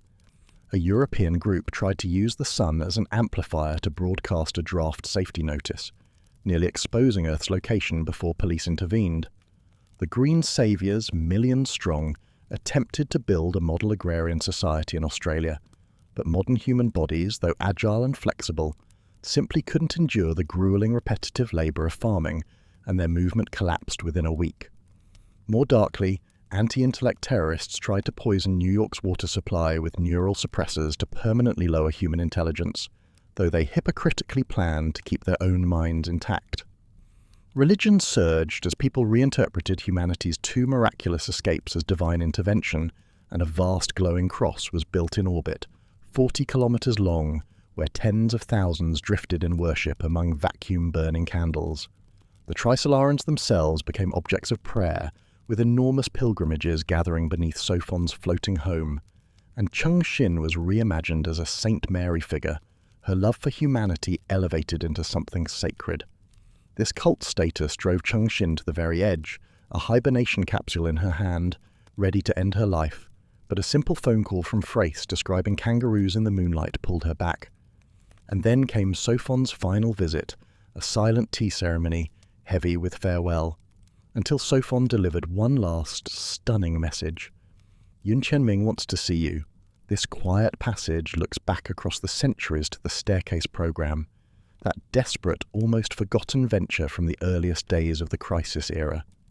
You'll recall it was deemed a failure, a hasty adventure that left nothing of technological value, overshadowed by grander achievements like the space elevator and controlled nuclear fusion. And yet, nearly 300 years later, it brought a ray of hope to a world that had none. The great mystery, of course, is how the Trisolarans managed to find and capture that tiny probe carrying Yun Tianming's brain, drifting through the vastness of space after a cable snapped near Jupiter and sent it tumbling off course. The most likely explanation is that Sophons tracked the probe during its acceleration phase, gathering its flight parameters, and that a ship from the first Trisolaran fleet, the one that never decelerated, eventually intercepted it somewhere in deep space, perhaps 30 to 50 years ago. Tianming's condition remains unknown, whether his brain exists alone or has been placed in a cloned body, but the fact that his request to see Cheng Xin was approved suggests he has found some standing within Trisolaran society. And so, this forgotten project, this relic of humanity's earliest impulsive days, became the vessel through which an angel of salvation might reach them at last. Cheng Xin's journey to meet Yun Tianming begins with a 20-hour ascent up humanity's first space elevator, a structure completed back in Crisis Era Year 15 that has operated continuously for over 2 centuries, even surviving the Great Ravine.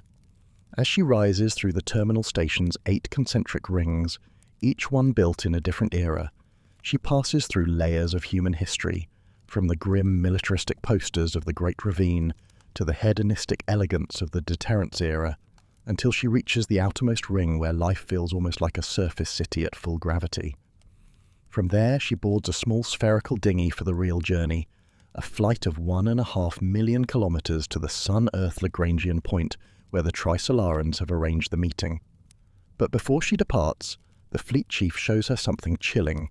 3 lights mounted inside the dinghy, green, yellow and red, controlled by Sophon. Green means the conversation is acceptable, yellow is a warning, and red means a miniature hydrogen bomb attached to the hull will detonate in 3 seconds, destroying the dinghy and everyone aboard. The fleet chief makes it painfully clear that the lights won't necessarily follow a sequence. The green could switch straight to red without warning.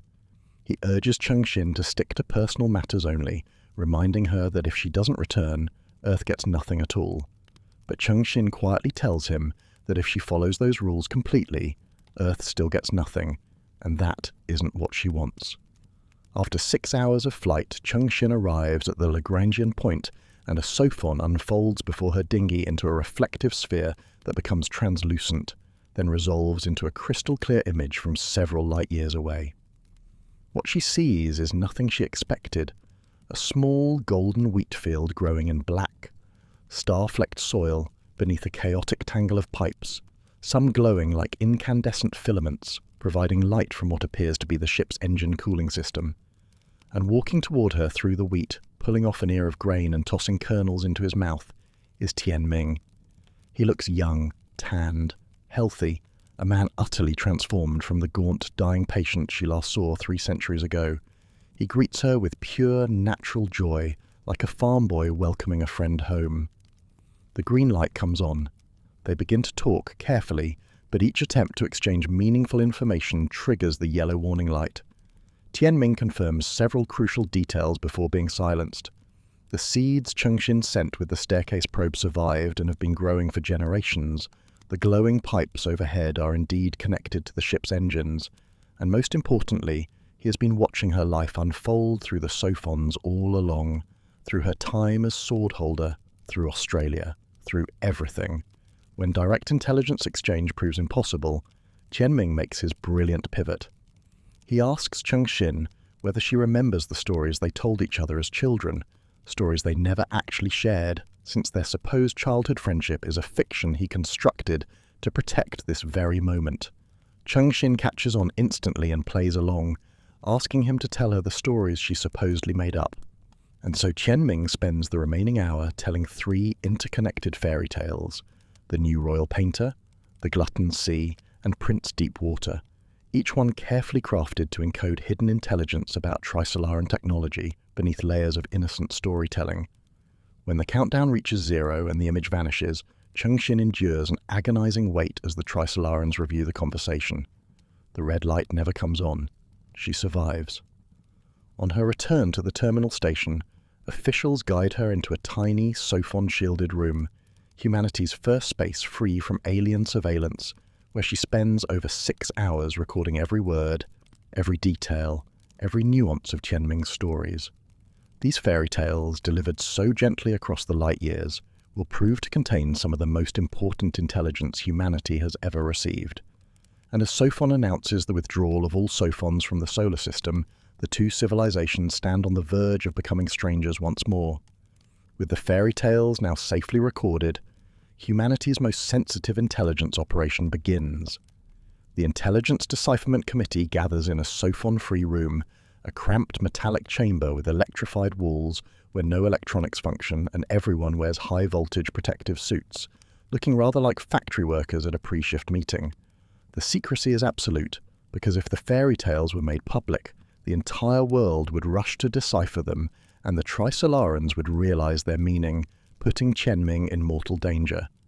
And Tianming is irreplaceable, the only human being ever to survive embedded in an alien civilization. Cheng Xin quietly asks the committee to acknowledge Thomas Wade's role in making the Staircase project possible, the very project that placed Tianming among the stars. The room falls into uncomfortable silence. No one seconds her suggestion. The committee chair reveals key details about Tianming's preparation. He wrote over 100 fairy tales and published them among the Trisolarans over a long period, burying the 3 important stories among dozens of harmless ones. His claim of a childhood friendship with Cheng Xin was a calculated lie, attributing the stories to her to make them seem even more innocent. The Trisolarans believed so completely that they even extended the meeting by 6 minutes to let him finish. A small act of compassion that confirms they suspected nothing. But the chair stops short when discussing Tianming's parting words, that suggestion to meet somewhere other than Earth. Everyone in the room understands what he left unsaid. Tianming has very little faith that Earth will survive. Paper copies of the 3 fairy tales are distributed, the first time most committee members have seen them, and the room falls quiet as they begin to read the stories that might just save human civilization. And now we come to the first of Yun Tianming's 3 fairy tales, the stories that might just hold the key to humanity's survival. It begins in a place called the Storyless Kingdom, a land so peaceful and well-governed that nothing ever happened worth telling. The kingdom had a wise king, a kind queen, and honest, hard-working people. But then the royal children grew up, and with them came trouble. The king had 2 sons and a daughter. Prince Deepwater had vanished to a distant place called Tomb Island as a child, and we'll learn why later. Prince Ice Sand, who remained at court, was clever but cruel, the sort of boy who tortured small animals and laughed while standing in their blood. The king saw through his son's carefully composed mask and chose instead to name his daughter, Princess Dewdrop, as heir to the throne. She was everything her brother was not: kind, beloved, radiant. On the night of the king's 60th birthday, with the kingdom celebrating, Ice Sand made his move. He presented a gift, a young painter named Needle Eye from a faraway land called Herschingen. Needle Eye possessed a terrible magic. When he painted someone's portrait on special snow wave paper using paints and brushes from his homeland, the living person vanished from reality, trapped forever as a picture. That night, while the palace slept, Ice Sand and Needle Eye rode to an underground bunker, and one by one, Needle Eye painted the king, the queen, and every loyal minister into portraits. Each subject simply disappeared from their bed. But there was one person who understood what was happening. Master Ethereal, the old painter who had taught Needle Eye everything, arrived at the palace carrying a spinning umbrella made from the bones and wing membranes of a slain dragon, the only object that could protect someone from the painting magic. He warned Princess Dewdrop of the coup, but there wasn't enough time to flatten the special paper needed to paint Needle Eye in return. So Ethereal made a sacrifice, surrendering the umbrella's protection to the princess and fading away into a portrait himself. His final instruction was clear: flee to the Glutton Sea, find Prince Deepwater on Tomb Island, because Deepwater is the one person Needle Eye cannot paint. And remember that name, Herschingen, because it will prove far more important than it seems. And so, Princess Dewdrop, Auntie Wide, and Captain Longsail flee the palace into the night, racing toward the sea to find Prince Deepwater on Tomb Island. No one pursues them, for Prince Ice Sand believes the princess has already been captured by Needle Eye's brush. As dawn breaks, the princess sees the world outside her palace walls for the very first time, and she's enchanted by it: the green of forests, the colours of wildflowers, the silver of lakes. She realises, with quiet shame, that she knows nothing of the kingdom she's meant to govern. They reach the coast at midnight, and here the princess encounters the gluttonfish, those terrifying creatures that devour anything in the water, reducing wooden planks to nothing in moments. And this is where Longsail tells the princess the history of her own kingdom. You see, the storyless kingdom was once called the Storyful Kingdom, connected to Herschingen by bustling sea trade. Life was unpredictable and vibrant, but gluttonfish, originally tiny freshwater creatures imported from Herschingen caves as curiosities, escaped from a capsized ship, grew enormous in salt water, and severed all maritime connections forever. The kingdom turned inward, became agrarian, became storyless. Now pay attention to the Herschingen bath soap that Auntie Wide carries. It's nearly extinct in the kingdom, lighter than a feather, and produces extraordinary foam. That soap will prove far more significant than anyone yet suspects. As the chapter closes, Longsail and the princess share a tender moment by torchlight, bonding over dewdrops glistening on the grass, and Longsail makes her a quiet vow: he will hold that umbrella up for her forever, even if reaching Tomb Island seems impossible. And so the princess, Auntie Wide, and Captain Longsail reach the shore facing Tomb Island, and there, standing upon it, is Prince Deepwater. But he appears to be a giant, his head bathed in golden sunlight, his body like a mountain rising from the rock. The princess calls out to him, desperate and tearful, but he doesn't notice them. 3 tiny figures on a distant beach. They cannot cross the sea, not with the gluttonfish waiting to tear apart anything that touches the water. But then, a small miracle. The princess's washing basin drifts into the waves, still sudsy with Herschingen bath soap, and the gluttonfish simply stop.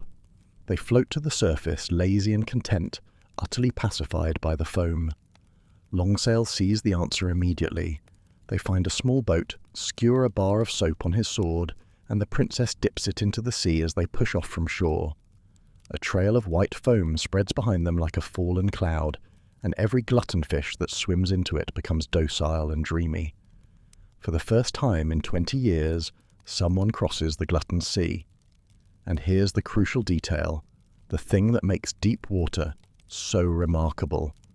As they draw closer to Tomb Island, the prince appears to shrink. From the shore he looked like a giant, but standing before them on the beach, he is no taller than an ordinary man. Long Sail works it out. Deep water doesn't obey the laws of perspective. He looks the same size no matter how far away he is, which means from a distance he appears enormous, but up close he's perfectly normal. The princess proves her identity through a blood test, royal blood turning blue when siblings' drops touch, and the reunited party sails back to the kingdom. Ice Sand sends Needle Eye to paint Deepwater, but the painter returns defeated. Western painting depends entirely on perspective, and Deepwater defies it. Master Ethereal, it seems, had foreseen this day and deliberately refused to teach Needle Eye the Eastern style that ignores perspective. Deepwater defeats Ice Sand in a sword fight, his opponent unable to judge his distance, while Longsail finds Needle Eye's studio and discovers the painter has made himself his own final masterpiece, vanishing into a self-portrait. Longsail burns the princess's portrait, freeing her from the painting's threat forever. And in the story's gentle conclusion, Dewdrop abdicates in favor of Deepwater and sails away with Longsail, carrying the last 2 bars of Hershingen bath soap, leaving the storyless kingdom storyless forever, but choosing a life full of stories of their own. And so the decipherment begins, as the brightest minds of 2 centuries gather in that cramped, static-charged, sophon-free room to unlock the secrets hidden within Yun Qianming's 3 fairy tales. But a children's story writer offers a prophetic warning before the work even starts. He tells them, with quiet respect for Tianming's craft, that the stories may never be decoded. Not because they contain nothing, but because they contain too much. Every detail supports multiple interpretations, each one plausible, none provable. The painting magic, for instance, is read by some as a metaphor for digitizing humanity, by others as a reference to 4-dimensional space. The gluttonfish become either dark forest civilisations or self-replicating machines that might shield the solar system. This second theory, called the Shoaling interpretation, gains real traction before being abandoned when calculations show it would take tens of thousands of years. Yet one detail stands apart from all the ambiguity. One element the experts feel certain contains concrete intelligence, the strange name Hershingen. It appears repeatedly, is clearly emphasized by the author, yet no one can identify what language it comes from or what it means. Every database, every linguist, every search comes up empty. And as frustration mounts, political factions begin corrupting the work, twisting interpretations to serve their own agendas. Eventually, the failure forces humanity's attention elsewhere, toward the Bunker Project, a survival plan built not on fairy tales but on hard observational data from the destruction of Trisolaris. And so humanity turns to its most practical hope for survival, the Bunker Project. Scientists model what would happen if a photoid struck our sun, and the picture is both terrifying and strangely reassuring. The inner planets, Mercury, Venus, Earth, Mars, would all be destroyed, stripped and vaporized by the explosion. But the 4 great gas giants, Jupiter, Saturn, Uranus and Neptune, would survive relatively unscathed, and that single insight becomes the foundation for everything. The plan is elegant in its simplicity. Build 50 space cities sheltered in the shadows of those giant planets, housing 600 to 800 million people. 20 cities behind Jupiter, 20 behind Saturn, 6 behind Uranus, 4 behind Neptune. 2 alternative plans are considered and discarded. Stellar escape is technically impossible and morally unacceptable, saving perhaps 1,000th of the population. Building habitats beyond 60 astronomical units is equally unfeasible, too far from any usable resources. But the Bunker Project requires only technology humanity already possesses. And here is the remarkable twist.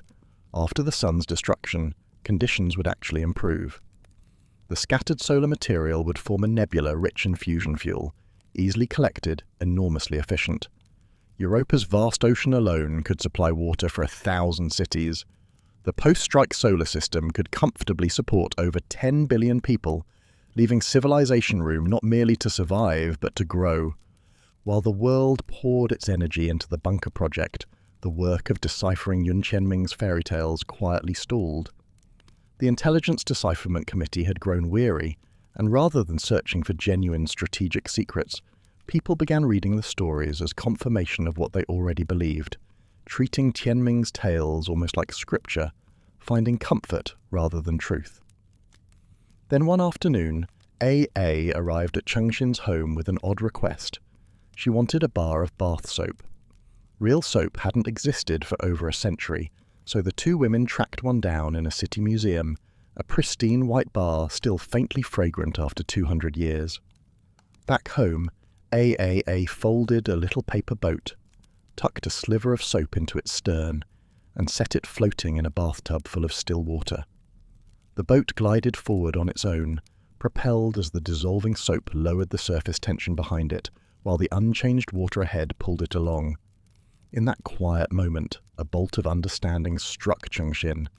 The soap and the boat were a perfect metaphor for curvature propulsion, a lightspeed drive that works by flattening the fabric of space behind a vessel, exactly the intelligence Tianming had hidden in his fairy tales. But Cheng Xin immediately suppressed her excitement, mindful that any sign of discovery could endanger Tianming if Sophons were watching. The two women spent hours in deliberate, casual conversation before Cheng Xin finally whispered a single word, curvature, and A.A., eyes bright with shared understanding, silently confirmed it. Now the narrative pauses to explain the science behind that quiet revelation in Cheng Xin's bathtub. You see, space itself isn't flat. It curves gently and everywhere, like the surface of a vast bowl, or perhaps an enclosed bubble stretching in every direction.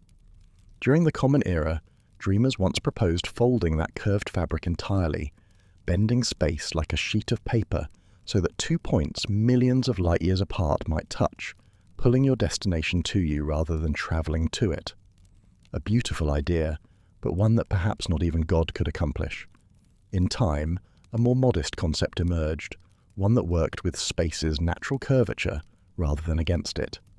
Imagine a ship that could somehow iron flat the space behind it, smoothing out the curvature in its wake, while the still curved space ahead gently pulls it forward. This was curvature propulsion, and unlike folding space, it wouldn't deliver you instantaneously, but it could drive a vessel closer and closer to the speed of light. For generations, this remained just one dream among hundreds of lightspeed proposals, with no one knowing whether it was even theoretically possible. That is, until Yun Qianming's fairy tales were finally understood, and a little paper boat sailing across a bathtub transformed speculation into something real. The IDC unanimously endorsed what Cheng Xin and A.A. had discovered, confirming that Trisolaran ships used curvature propulsion, and with that breakthrough came something equally valuable, an understanding of how Tianming had hidden his message. He had used what the committee called dual-layer metaphors, where a story element pointed not directly to the real intelligence, but to something simple and familiar, which in turn pointed to the truth. The soap-driven paper boat was a metaphor for curvature propulsion, and the curved snow-wave paper that needed ironing flat served as a bearing coordinate, a second reference point that locked the interpretation in place and eliminated ambiguity. Cheng Xin's eyes moistened as she thought of Tianming, alone in the darkness of space and the strangeness of an alien society, painstakingly crafting over 100 fairy tales, just to disguise his message within 3 of them. 3 centuries ago he had given her a star, and now he was giving humanity a direction. With the encoding system understood, progress came steadily, and the committee turned their attention to the umbrella from the fairy tales. When spun, it behaved exactly like a centrifugal governor, an 18th century device for regulating steam engine speed, something only the Common Era members recognized. Combined with Prince Deep Water, whose apparent size never changed with distance, a metaphor for a constant that remains the same regardless of perspective, the meaning crystallized, the speed of light. A third bearing coordinate emerged from the weightless, impossibly fast bubbles of Hersching and Mossiken, confirming that light itself was the subject. But the crucial breakthrough came from the linguist Palermo's Norwegian girlfriend, who recognized that the strange name was actually two real places run together: Helseggen, a mountain, and Mosken, a tiny island in Norway's Lofoten archipelago, right next to one another and famous for one thing: the Moskstraumen, the Great Maelstrom. Cheng Xin and her team travelled there, rowed a small boat into the whirlpool itself, felt the terrifying pull of that spinning funnel from which nothing could escape, and the meaning became clear. On the helicopter ride to Oslo, physicist Cao Bin made the final leap. If the speed of light in the solar system were reduced below 16.7 kilometers per second, the sun's escape velocity, then light itself could not leave. The solar system would become a black hole, sealed off completely, and any distant observer glancing at it would instantly know it posed no threat. This was the cosmic safety notice, the impossible answer that turned out to be possible after all. Yet one piece of the puzzle remained stubbornly unsolved: the paintings of Needle Eye, that elegant ruthlessness woven through all three stories, hinting at some great secret of life and death that no one could yet decipher. And so, with the fairy tale intelligence decoded, and Trisolaris' destruction still fresh in memory, humanity found itself facing three possible paths forward. The first was the bunker project, the most practical of the three, requiring no new science at all, simply building space cities sheltered behind the great gas giants, Jupiter, Saturn, Uranus, and Neptune, a natural extension of humanity's expansion into the solar system. The second was the Black Domain Plan, by far the most ambitious, what some called God's engineering project. The idea decoded from Tianming's fairy tales of reducing the speed of light across a region 50 astronomical units wide, sealing the solar system into a cosmic safe. Any projectile entering at high velocity would shatter against the boundary as its kinetic energy converted violently into mass, making even droplets crumble on impact. But the price would be absolute isolation, a universe shrunk from 16 billion light-years to just 100 astronomical units, with computers slowed to a crawl and no hope of ever leaving. And then there was the third path: lightspeed spaceflight through curvature propulsion, theoretically easier than the Black Domain but offering no protection for Earth, only escape into the unknown, and burdened by the political weight of escapism. The rational conclusion, quiet but clear, was that humanity should pursue all three at once. Cheng Xin visited the Halo Group headquarters for the very first time, this enormous company built on the wealth of a star that Tianming had once gifted her, and she and AA began planning something quietly ambitious, using the company's resources to pursue lightspeed ship research alongside the official bunker project. AA, ever the pragmatist, suggested they focus profits from bunker project contracts into curvature propulsion research, recruiting scientists who dreamed of lightspeed travel but couldn't pursue it through government channels. It was a sensible, hopeful conversation, two women sketching out humanity's best chance at true survival. But then the information windows erupted in what they called a window avalanche, hundreds of screens flooding the transparent conference room with panicked faces and screaming voices. The first observation unit of the solar system's advanced warning system had detected something, and though no official alarm had been issued, the media seized upon it instantly. The world believed a photoid was inbound. What followed was perhaps the most harrowing scene since the Great Resettlement. Millions surged towards spaceports, flying cars choked the skies, and shuttles began launching directly from parking lots, their fusion drives incinerating anyone standing within 30 meters. Cheng Xin and AA reached their shuttle but found themselves surrounded by desperate crowds, and among them a young teacher with a group of schoolchildren who'd been abandoned by their scheduled flight. Cheng Xin insisted on taking 3 children aboard, since Halo, their ship in orbit, could only seat 5 in its deep-sea state capsules, a detail that surprised Cheng Xin and quietly revealed that Halo was no ordinary vessel but a stellar-class ship. AA selected 3 children through clever logic puzzles, choosing the sharpest minds with a ruthless efficiency that masked her own grief. When surrounding shuttles began powering up their reactors to launch from the crowded lot, AA urged Cheng Xin to take off immediately, but Cheng Xin refused because there were people around them who would burn. Instead, AA grabbed a laser rifle, climbed outside, and methodically shot holes in the tail fins of every nearby shuttle, disabling their launch sequences so that if they couldn't leave safely, no one else could murder bystanders to escape either. The alarm proved false, as AA had quietly suspected. But the damage was staggering. Thousands dead worldwide from unauthorized launches, armed conflicts at space elevators, and perhaps most troublingly, the discovery of secret stellar ships being built by the wealthy in orbit and on the moon's dark side. This revelation of inequality before death, where the rich could hide behind Jupiter while billions perished, turned public opinion sharply against lightspeed ship development. The very technology that might save humanity now faced its greatest political obstacle, not because it couldn't work, but because people feared what it would mean if only a privileged few could use it. This brief but important passage explains how humanity built its early warning system against dark forest strikes. You'll recall that scientists had only observed photoids twice before, once when Luoji's experiment destroyed star 187J3X1, and once when Trisolaris itself was annihilated. From that second devastating observation, they gleaned something crucial. As a photoid hurtles through space at nearly the speed of light, it collides with scattered atoms and interstellar dust, producing a distinctive burst of radiation ranging from visible light all the way to gamma rays. Now, at first glance, detecting an incoming photoid seems impossible, since it travels almost as fast as the light it generates. But there are two subtle advantages working in humanity's favor. First, any object with actual mass can never quite reach true light speed, so the radiation always moves just a fraction faster than the projectile itself.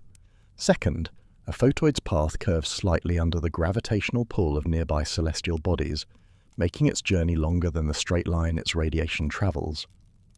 Over vast distances, these tiny differences add up, giving Earth roughly 24 hours of warning, with the photoid still about 180 astronomical units away when its radiation arrives. 35 observation units were planned to watch every direction, though, as Trisolaris learned so painfully, if the strike comes from a nearby ship rather than a distant star, there would be almost no warning at all. And so we come to a discovery that would reshape humanity's remaining options. Observation Unit Number 1, the very same Ringier-Fitzroy station that first spotted the Trisolaran droplets decades earlier, had been upgraded with an extraordinary telescope, 6 massive lenses floating in a 10-kilometer column through the asteroid belt. When Fleet Command ordered the telescope turned toward the ruins of the Trisolaran system, astronomer Widnall and Sub-Lieutenant Vasilenko saw the destroyed star's nebula glowing like a silver sea of clouds, the surviving 2 stars forming the stable system that generations of Trisolarans had dreamed of, though no life remained to enjoy it. But it was what Widnall noticed beyond the nebula that changed everything. A faint, soap bubble-like distortion in space, roughly 10 astronomical units across, sitting inside the Trisolaran system. Then 6,000 astronomical units out, a much larger bubble, 50 astronomical units wide, right where the second fleet had engaged its lightspeed engines. The conclusion was inescapable. Curvature propulsion leaves permanent trails, visible markers in the fabric of space itself.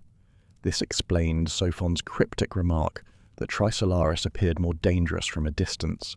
Over the following month, 6 more trails were found scattered across nearby space, one just 1.4 light-years from Earth. The political response was swift and absolute. All curvature propulsion research was banned, leaving humanity with only the Bunker Project and the Black Domain Plan. And so, beneath the practical reasons for banning lightspeed research, there lay something far more personal, something wounded at the very heart of human civilization. From the Common Era onward, humanity had looked at the stars with hope, but every step taken toward them had brought pain. The Doomsday Battle revealed just how fragile humans were in the cosmos. The Battle of Darkness, where ships turned on one another in the cold of space, had injured the human spirit just as deeply. The judgment of Bronze Age's crew, the hijacking of gravity by blue space and the universal broadcast that followed, all of these experiences had deepened the wounds until they reached the level of philosophy. Most ordinary people, truth be told, cared little for lightspeed ships they would never ride. They wanted the bunker project practical and near at hand, or perhaps the Black Domain plan, which promised something 3 centuries of terror had made them crave: a quiet, sealed, serene existence. Among the elite, opinions split sharply.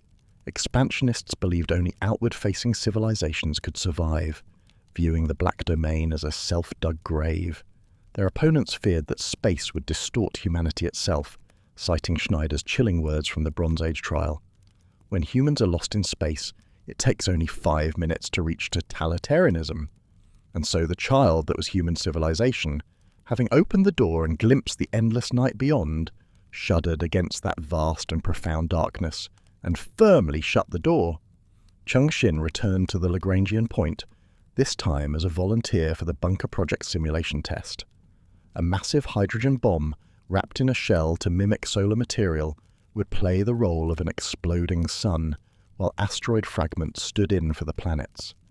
It was, in truth, an elaborate piece of propaganda rather than genuine science, designed to reassure 3 billion viewers that hiding behind gas giants could keep humanity safe. Cheng Xin's dinghy settled into the shadow of a potato-shaped asteroid painted to resemble Jupiter, complete with a rather unconvincing great red spot. And then a familiar voice spoke beside her. Thomas Wade, freshly released from prison, wearing only his black leather jacket as though space itself didn't concern him. He wasted no time. He wanted everything Cheng Xin possessed, her company, her wealth, her authority, all of it, to pursue the one thing now forbidden by law: lightspeed ships. "Don't make the same mistake a second time," he told her, each word landing like a hammer. The hydrogen bomb detonated. The terrestrial planet fragments were incinerated, while the ships sheltered behind the gas giants survived perfectly, and the world erupted in celebration. But Wade simply repeated his words as though a simulated stellar explosion were merely background noise. To Cheng Xin's surprise, AA immediately agreed he was the right person for the task. And so, after extracting one crucial promise, that Wade would wake her if the project ever threatened humanity, Cheng Xin handed him everything and entered hibernation alongside AA, stepping outside the river of time while the story of the human race flowed on without them. Cheng Xin awakened from 62 years of hibernation to find a world that felt, strangely enough, like home. The smooth, metallic ceiling above her didn't respond to her gaze the way walls had in the previous era. There were no holographic displays filling every surface, no self-cleaning clothes that never showed wear. Instead, the nurse attending her wore a uniform that looked genuinely used, creased and softened by time, and she had to physically push Cheng Xin's bed down a hallway lit by ordinary ceiling lights, one of which had a loose frame revealing actual wires behind it. The hyper-information age, it seemed, was over.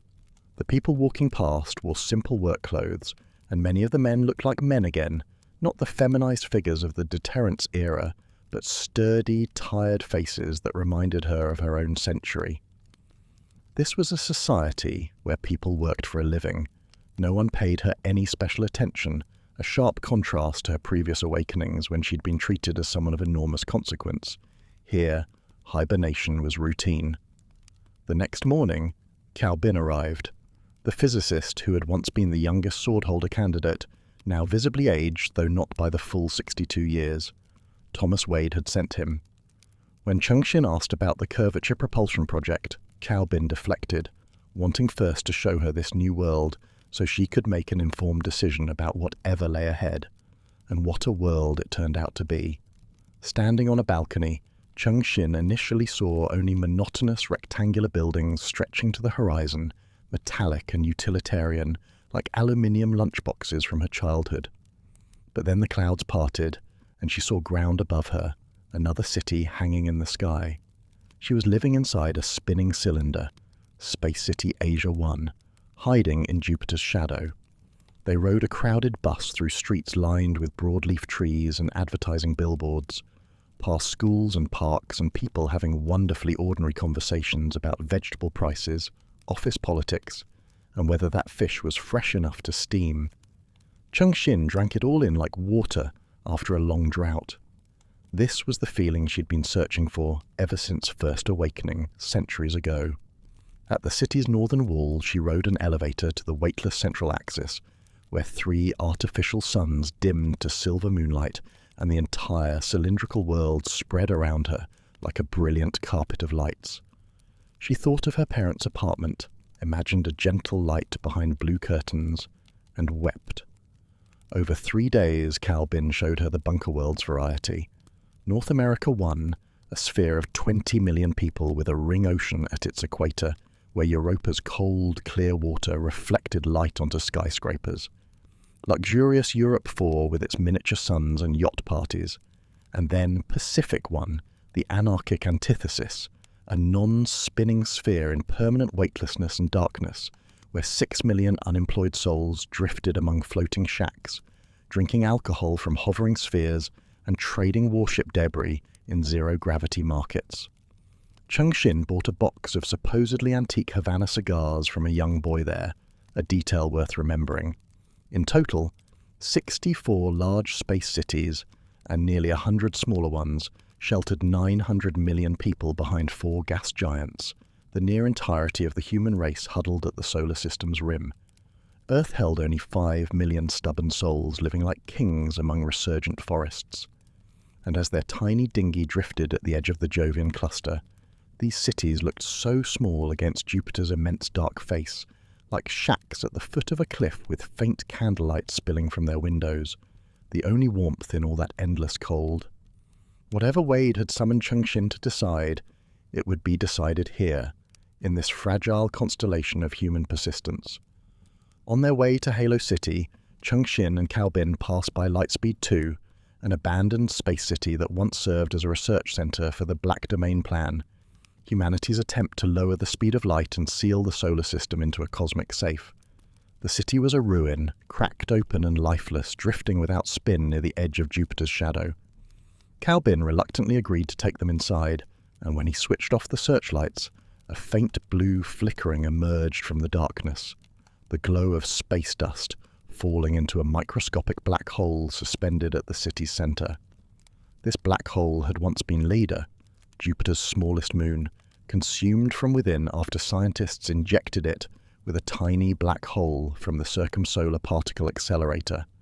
60 years of research had failed to alter the speed of light, even slightly, and no one suffered that failure more deeply than the project's lead physicist, Gao Wei, a man with severe autism who had come to identify personally with the constancy of light, as though changing it might somehow change himself. Unable to break through, Gao drifted past the protective net and into the black hole. Due to relativistic time dilation, distant observers can still see his figure frozen at the event horizon, technically alive in our frame of reference, though long dead in his own. A woman who secretly loved him still visits to send messages he can never receive.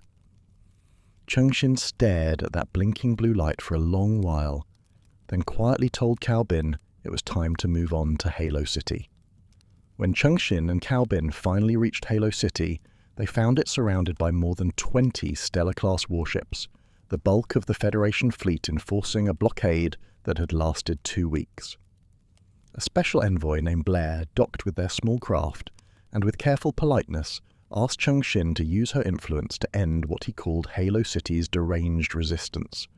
The Federation president himself appeared briefly, noting that Wade claimed the final decision rested with Cheng Xin, and adding with quiet significance that perhaps she was too young for this matter.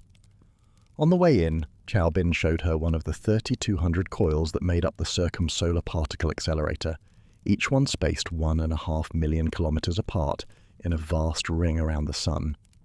It was, he explained, a super collider capable of accelerating particles to Big Bang energy levels, designed over 35 years by Bi Yunfeng.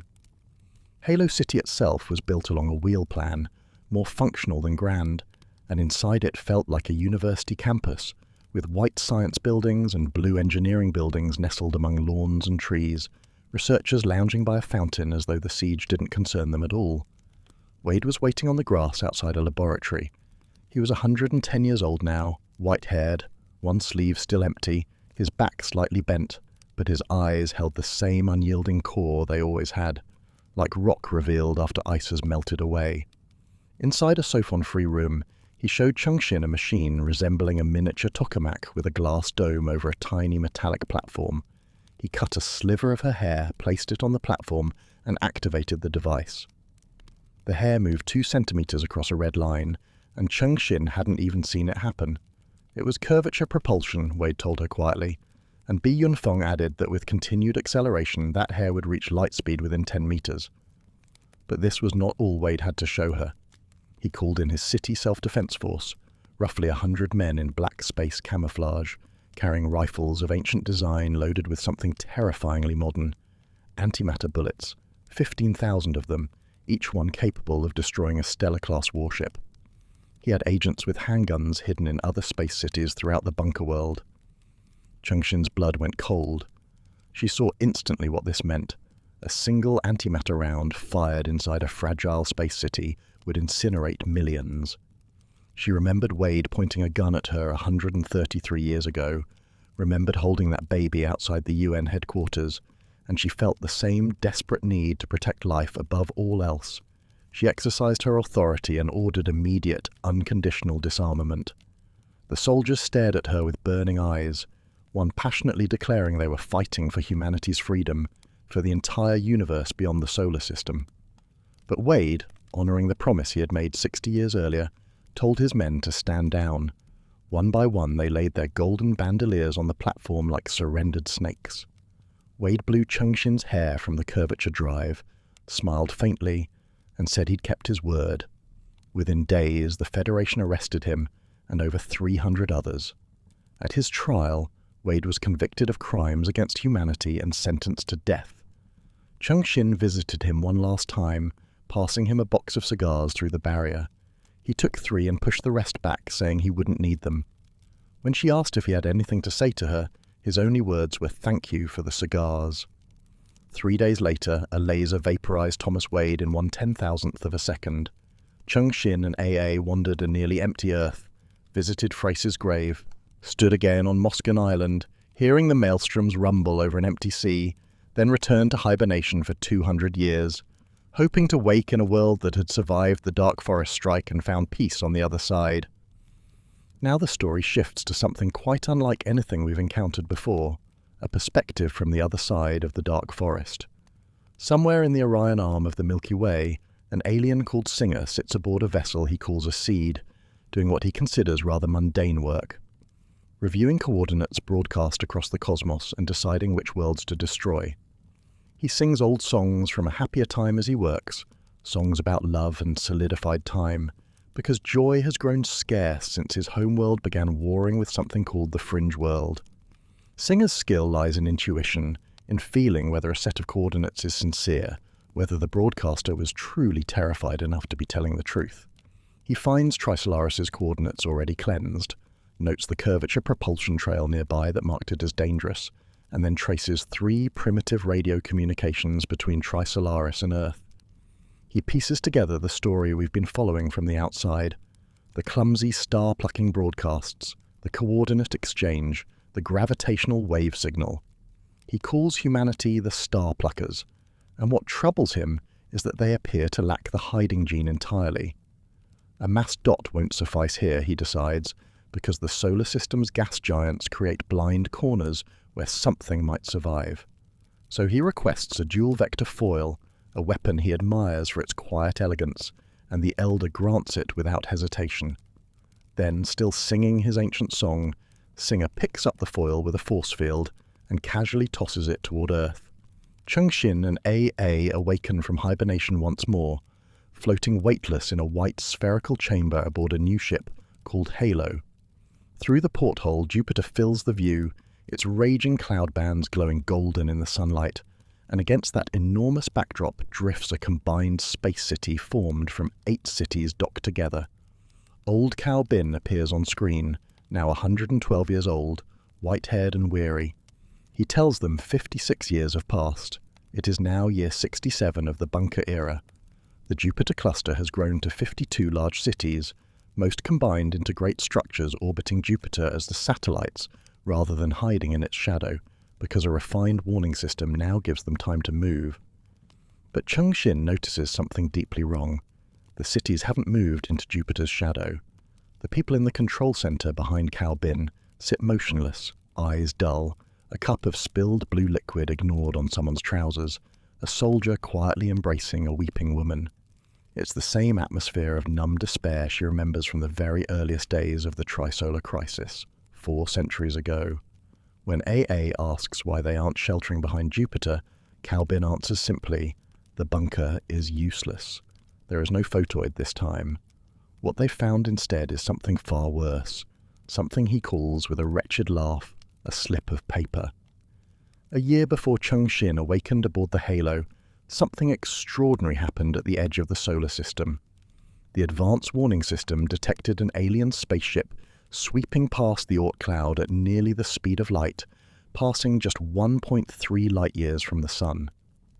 This was the first time humanity, as opposed to the galactic humans aboard Blue Space and Gravity, had ever observed a civilization other than the Trisolarans.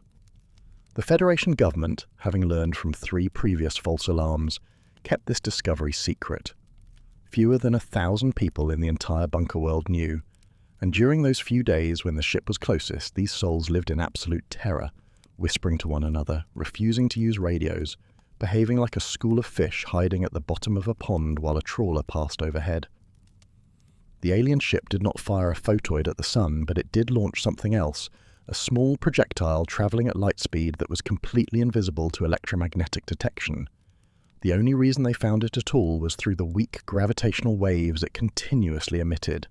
As it approached, it began to decelerate, slowing from light speed to a mere fraction, which provided some comfort since it clearly could not threaten the Sun at such low velocity. 2 warships, Revelation and Alaska, departed the Neptune cluster to investigate. Aboard Revelation, Vice Admiral Vasilenko and the physicist Bai Ice led the exploratory team. Bai Ice had been a doctoral student of Ding Yi, the legendary physicist who perished investigating the Trisolaran droplets 2 centuries earlier, and he carried his teacher's warnings like a weight upon his heart. When the ships finally closed to within viewing distance of the projectile, what they found defied all expectation. A tiny rectangular membrane, 8.5 centimeters by 5.2, thinner than measurement could detect. A slip of paper. It glowed faintly white, passed through all matter without resistance, and could not be moved or captured. It simply existed, drifting on its trajectory, untouchable as a projection from another universe.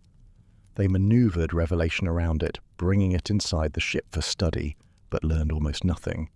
Then Bai Ice had a nightmare, a terrible vision of his old teacher Ding Yi laughing that sinister laugh as the desert collapsed beneath them into an expanding abyss. In the dream, Ding Yi screamed about escape velocity, and his final words echoed a haunting philosophy: "There is no table untouched at the dinner party, no virgin untouched in the universe." Bai Ice woke drenched in sweat and begged Vasilenko to move the ship away from the slip. His warning carried weight because he invoked the lesson of the droplets. Weakness and ignorance are not barriers to survival, but arrogance is. Vasilenko listened, and Revelation retreated 2,000 kilometers. When the slip's glow and gravitational waves finally faded to nothing, they thought perhaps it had simply evaporated. But then the pinnace monitoring it began to melt.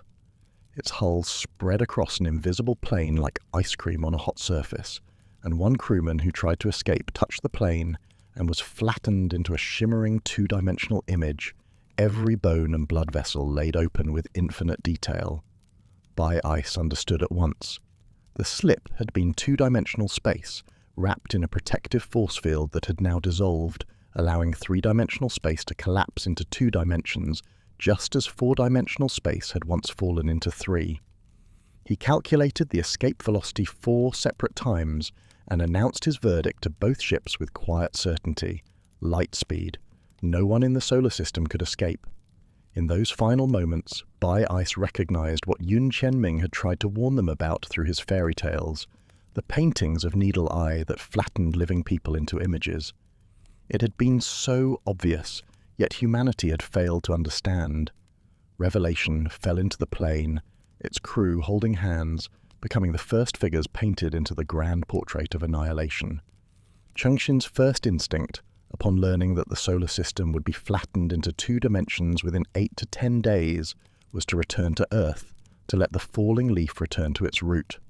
But Cao Bin had one last request from the Federation government, and it carried a quiet, almost poetic logic. On Pluto, at the very edge of the solar system, sat the Earth Civilization Museum, humanity's tombstone filled with precious artifacts buried beneath the surface.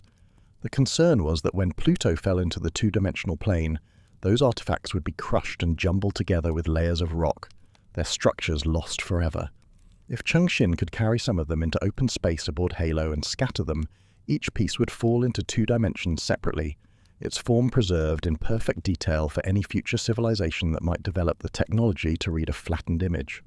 It was, as Cao Bin admitted, nearly science fiction, but doing something felt better than doing nothing. And there was one more reason to go. Luo Ji was on Pluto, and he wanted to see her. Halo's AI piloted them through the silent voyage, and they slept through most of it to escape the unbearable weight of their own thoughts. When they arrived, Pluto greeted them as a world of blue ice and black rock under dim, distant sunlight.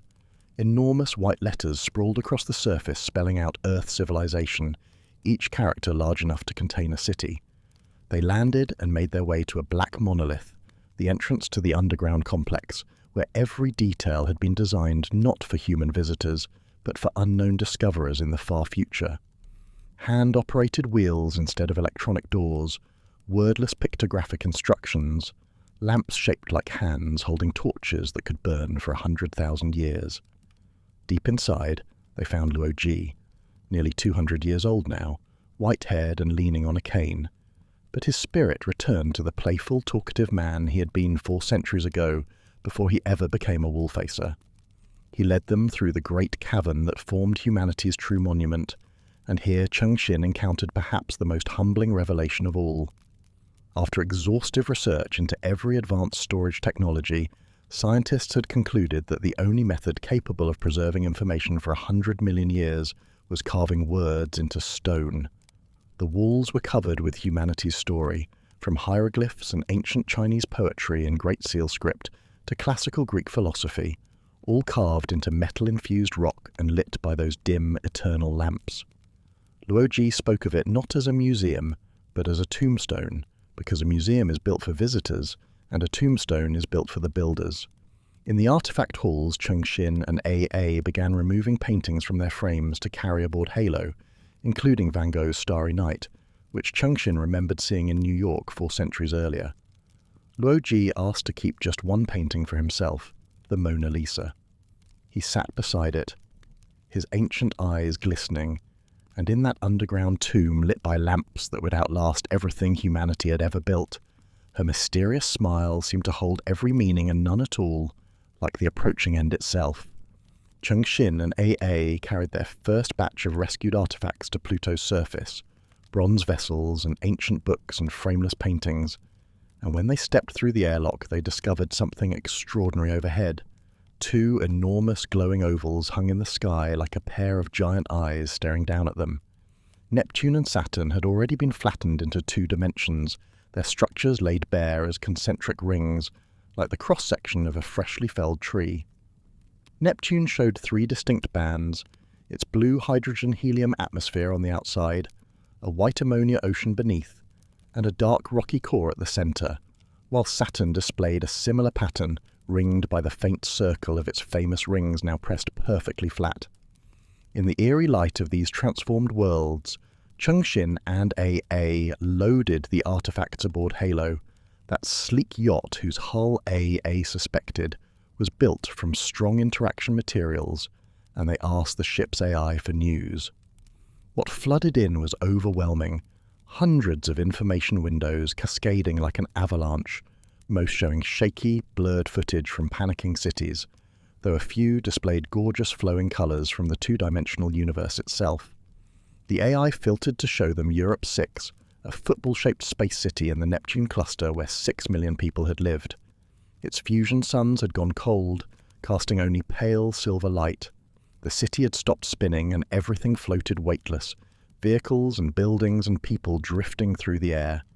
Along the central axis, a dark cloud stretched between the poles, And when the AI zoomed in, Cheng Xin and AA saw with horror that the cloud was made of people, millions of them floating in spacesuits, some clustered together, some holding hands in long chains, most alone.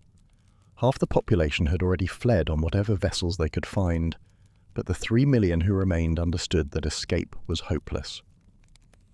They waited in silence, all gazing in the same direction, their faces white as ghosts in the cold moonlight. Then a glowing dot appeared at the city's equator, where the two-dimensional plane first made contact, and it spread rapidly into an oval of light, and the space city began to sink into flatness like a great ship going down in a luminous sea. Buildings were sliced and their images spread across the plane in explosions of color and intricate detail, and the crunching sound of a three-dimensional world being pressed flat filled the air like glass being crushed by a roller. People began falling into the plane too, each one spreading open like a drop of colored ink, becoming a unique figure in the grand painting. A pair of lovers leapt in together while embracing, and nearby a mother lifted her baby overhead as she fell, giving her child 1 extra tenth of a second of three-dimensional life. In less than 10 minutes, all of Europe 6 had become a vast, impossibly detailed drawing where every atom found its designated place with no overlap and no hidden parts. Cheng Xin and AA made their second and third trips to retrieve more artifacts while overhead the sky filled with flattened worlds.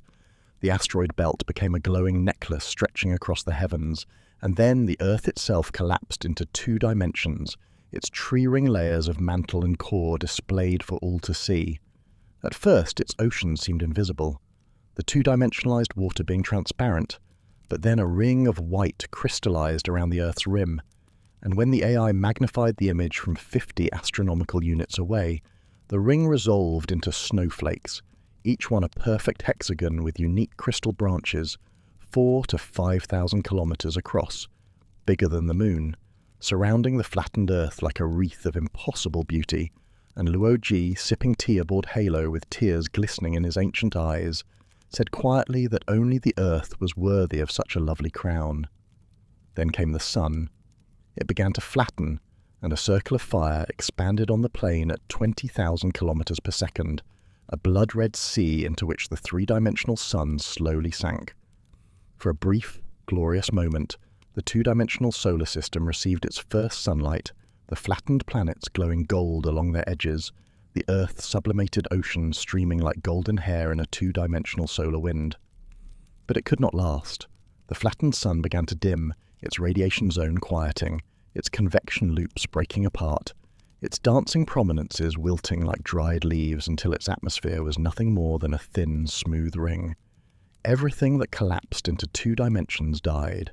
Nothing survived in a painting with no thickness. On Pluto's surface, nitrogen snow began to fall from a briefly purple sky as the last energy dissipated, and Cheng Xin felt a strange warmth in that snowfall, a reminder of home on this frozen world at the edge of everything. But Luo shook his head gently. "There's no more home," he said. "Home is now just a picture." And so Halo, that sleek yacht carrying the last 2 survivors of Earth's solar system, shut off its curvature engine and coasted at light speed toward the star that Tianming had once bought for Cheng Xin all those centuries ago.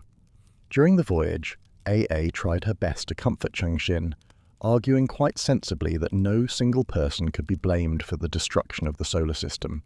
Even if Cheng Xin hadn't stopped Wade, she pointed out, Halo City might never have achieved independence, the Federation fleet might have crushed them, and even if curvature propulsion had been developed and the trail effect discovered, would people really have agreed to seal themselves inside a black domain when they were so confident the bunker world would protect them?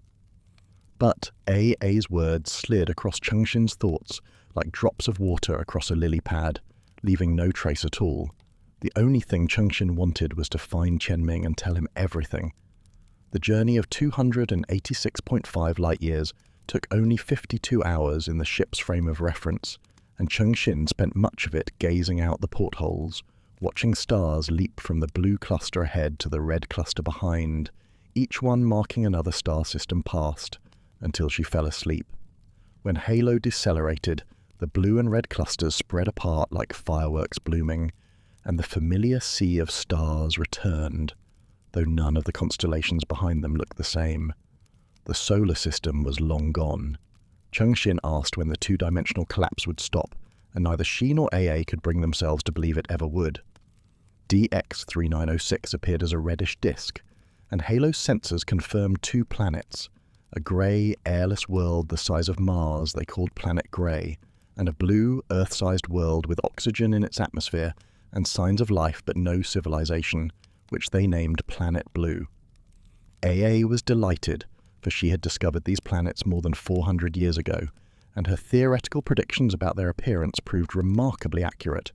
It took 8 days at sublight speeds to cross 60 astronomical units to Planet Blue, and as they drew close, they discovered its blue colour came not from oceans, but from vegetation covering the continents.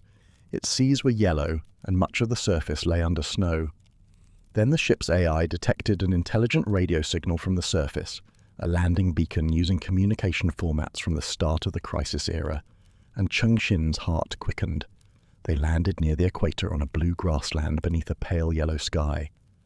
And waiting beside a small shuttle was a man in a white jacket, calm and unhurried, as though their arrival were perfectly ordinary. He wasn't Tianming. His name was Guan Yifan, and Cheng Xin recognized that name.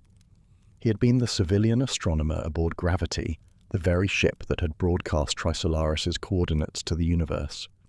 He had hibernated for 4 centuries and been awake only 5 years.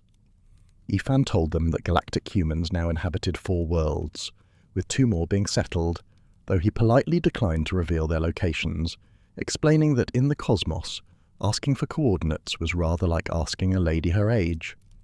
He explained that blue space and gravity now sat in museums, relics of ancient history. That night, they watched the blue grass migrate across the plains in the starlight, its roots doubling as feet, while forests marched visibly across the distant mountains. Yifan pointed to a patch of sky where the sun had been visible just days ago, but explained that nothing remained to see, for the 2-dimensional solar system was completely transparent from 3-dimensional space, detectable only by its gravity. He mentioned, almost casually, that this invisible gravitational presence sounded rather like dark matter, and Cheng Xin and AA exchanged a meaningful look. AA, meanwhile, was clearly falling for this thoughtful cosmologist from the Deterrence Era, finding excuses to be near him, listening intently to everything he said, behaving in ways Cheng Xin had never seen in all their centuries together. Cheng Xin was happy for her friend, even as she felt her own spirit hollowing out, the dream of finding Tianming growing ever more impossible. They decided to wait 1 more day before departing for Yifan's world, but at midnight, his ship Hunter relayed an alert from monitoring satellites. 5 unidentified spacecraft had landed briefly on Planet Grey and departed.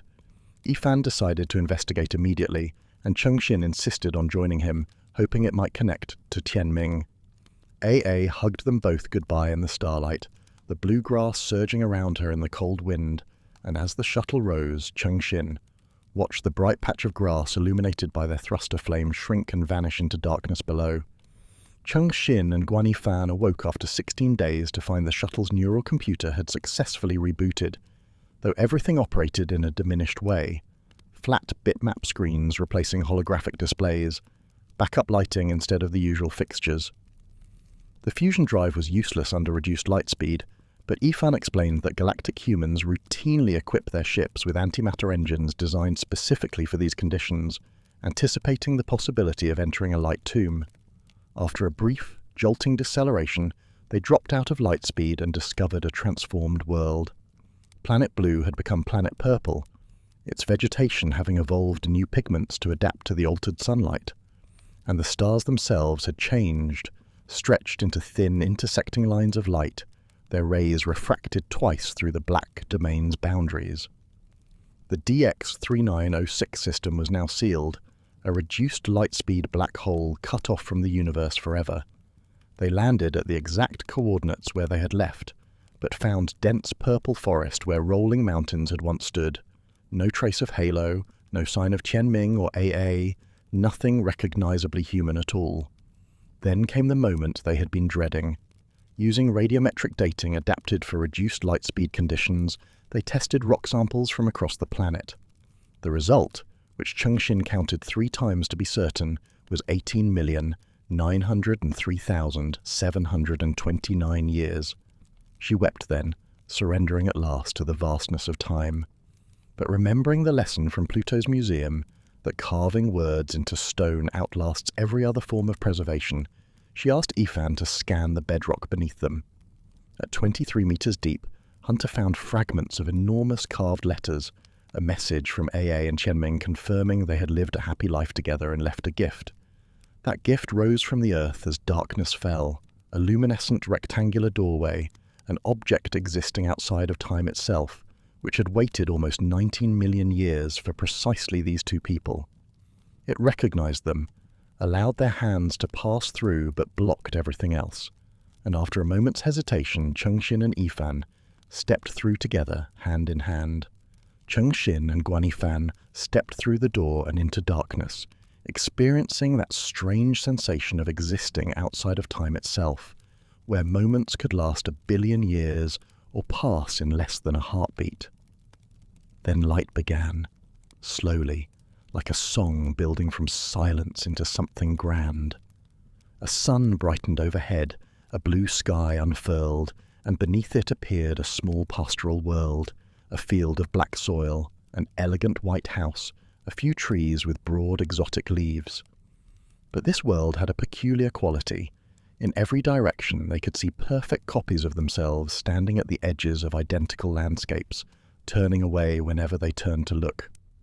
Yifan, drawing on his knowledge as a cosmologist, recognized it immediately as what the Common-Era physicist Charles Meissner had first conceived, a cubic universe roughly 1 kilometer per side, where each wall is identical to its opposite wall, where walking through one boundary brings you back through the other. It was small, but it was complete. Yifan said it plainly. Tianming had once given Cheng Xin a star, and now he had given her an entire universe. The White House opened, and out walked Sophon, unchanged after almost 19 million years, wearing a kimono decorated with tiny red flowers. She welcomed them to Universe 647, explaining that Tianming had commissioned this place as a gift for both of them, a refuge where they could wait out the collapse of the great universe and enter whatever came after the next Big Bang. Time moved differently here, she told them, and within roughly 10 years of their local time, the great universe would reach its end. They settled into a quiet life of farming wheat from seeds descended from those Cheng Xin had once sent with Tianming's frozen brain, learning to read the vast Trisolaris database and studying how this impossible little world functioned. Cheng Xin began writing her memoir, the very document we have been hearing from throughout this story, which she titled A Past Outside of Time. But after a year of this peaceful existence, Yifan grew troubled. Reading Trisolaris cosmology, he discovered something deeply unsettling, that the great universe had been designed with precisely enough mass to eventually collapse back into itself, but civilizations across the cosmos had been stealing that mass to build hundreds of miniature universes just like theirs. If too much mass were taken, the universe would shift from closed to open, expanding forever into cold, eternal darkness rather than cycling into rebirth. When they asked Sophon, she mentioned a movement called the Returners who opposed mini-universe construction and urged civilizations to send their stolen mass back. The weight of what this meant settled over them both, the quiet realization that even their small refuge carried consequences for the fate of everything. And here, near the very end of her memoir, Cheng Xin pauses to reflect on the extraordinary arc of her life. She describes it as a staircase, each step carrying a greater weight of responsibility than the last. As a child, her only duty was to study hard and listen to her parents. As a young engineer, she worked on chemical rockets, trying to push a few more people and a little more cargo into Earth orbit. Then she joined the PIA, and suddenly her task was to send a probe across a light year of space, a distance 10 billion times greater than anything she had worked with before. Then came the star that Tianming gave her, and with it, responsibilities she could never have imagined. She became the Swordholder, holding the balance of 2 civilizations in her hands. Later still, She tried to give humanity lightspeed flight while simultaneously preventing that very technology from sparking a war. And now, standing in a borrowed universe no larger than a village, she bears responsibility for the fate of the cosmos itself.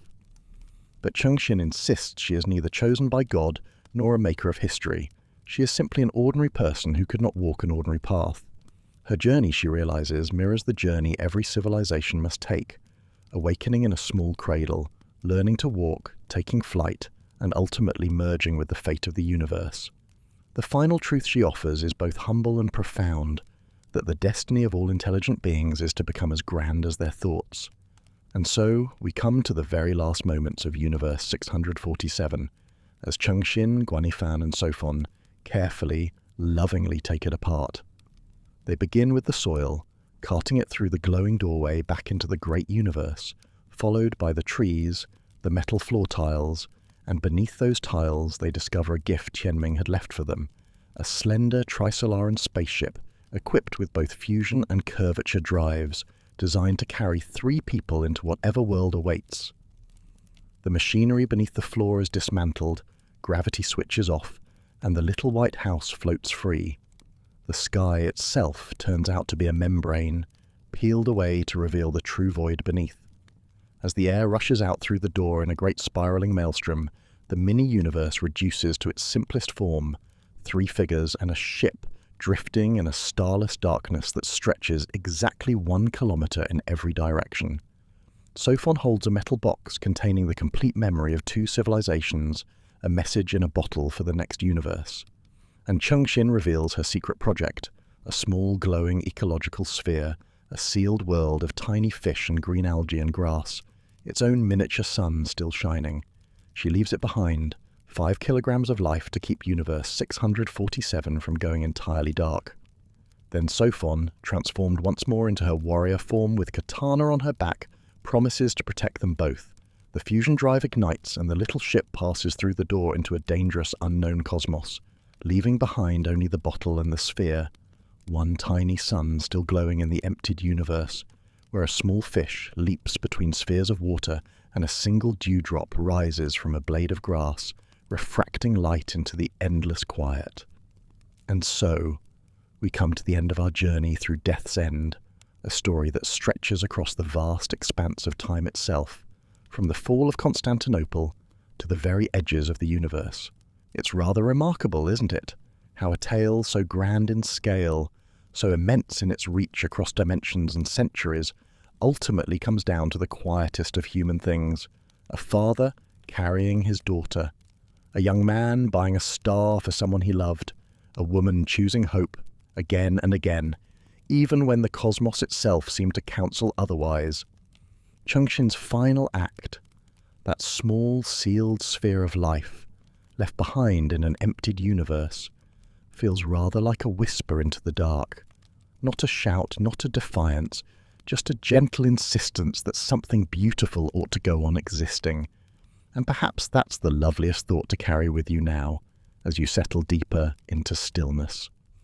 We've travelled together through collapsing dimensions, through centuries of sleep and waking, through fairy tales hidden inside fairy tales. We've watched stars dim and civilizations rise and fall like tides. And through it all, there was always someone reaching out to someone else, always a connection that mattered more than all the physics and all the light years combined. If you've enjoyed spending this time together, drifting through the stars with me, you might like to press that subscribe button so we can share another story sometime soon. There are so many wonderful tales still waiting for us, but for now, let the vastness of the universe feel not frightening, but peaceful. All those stars out there, one of them was bought as a gift of love, and that's quite a comforting thought to fall asleep to. So close your eyes, let the story settle around you like a warm blanket, and know that wherever you are, you're exactly where you're meant to be. Rest well, sleep deeply, and dream of gentle things.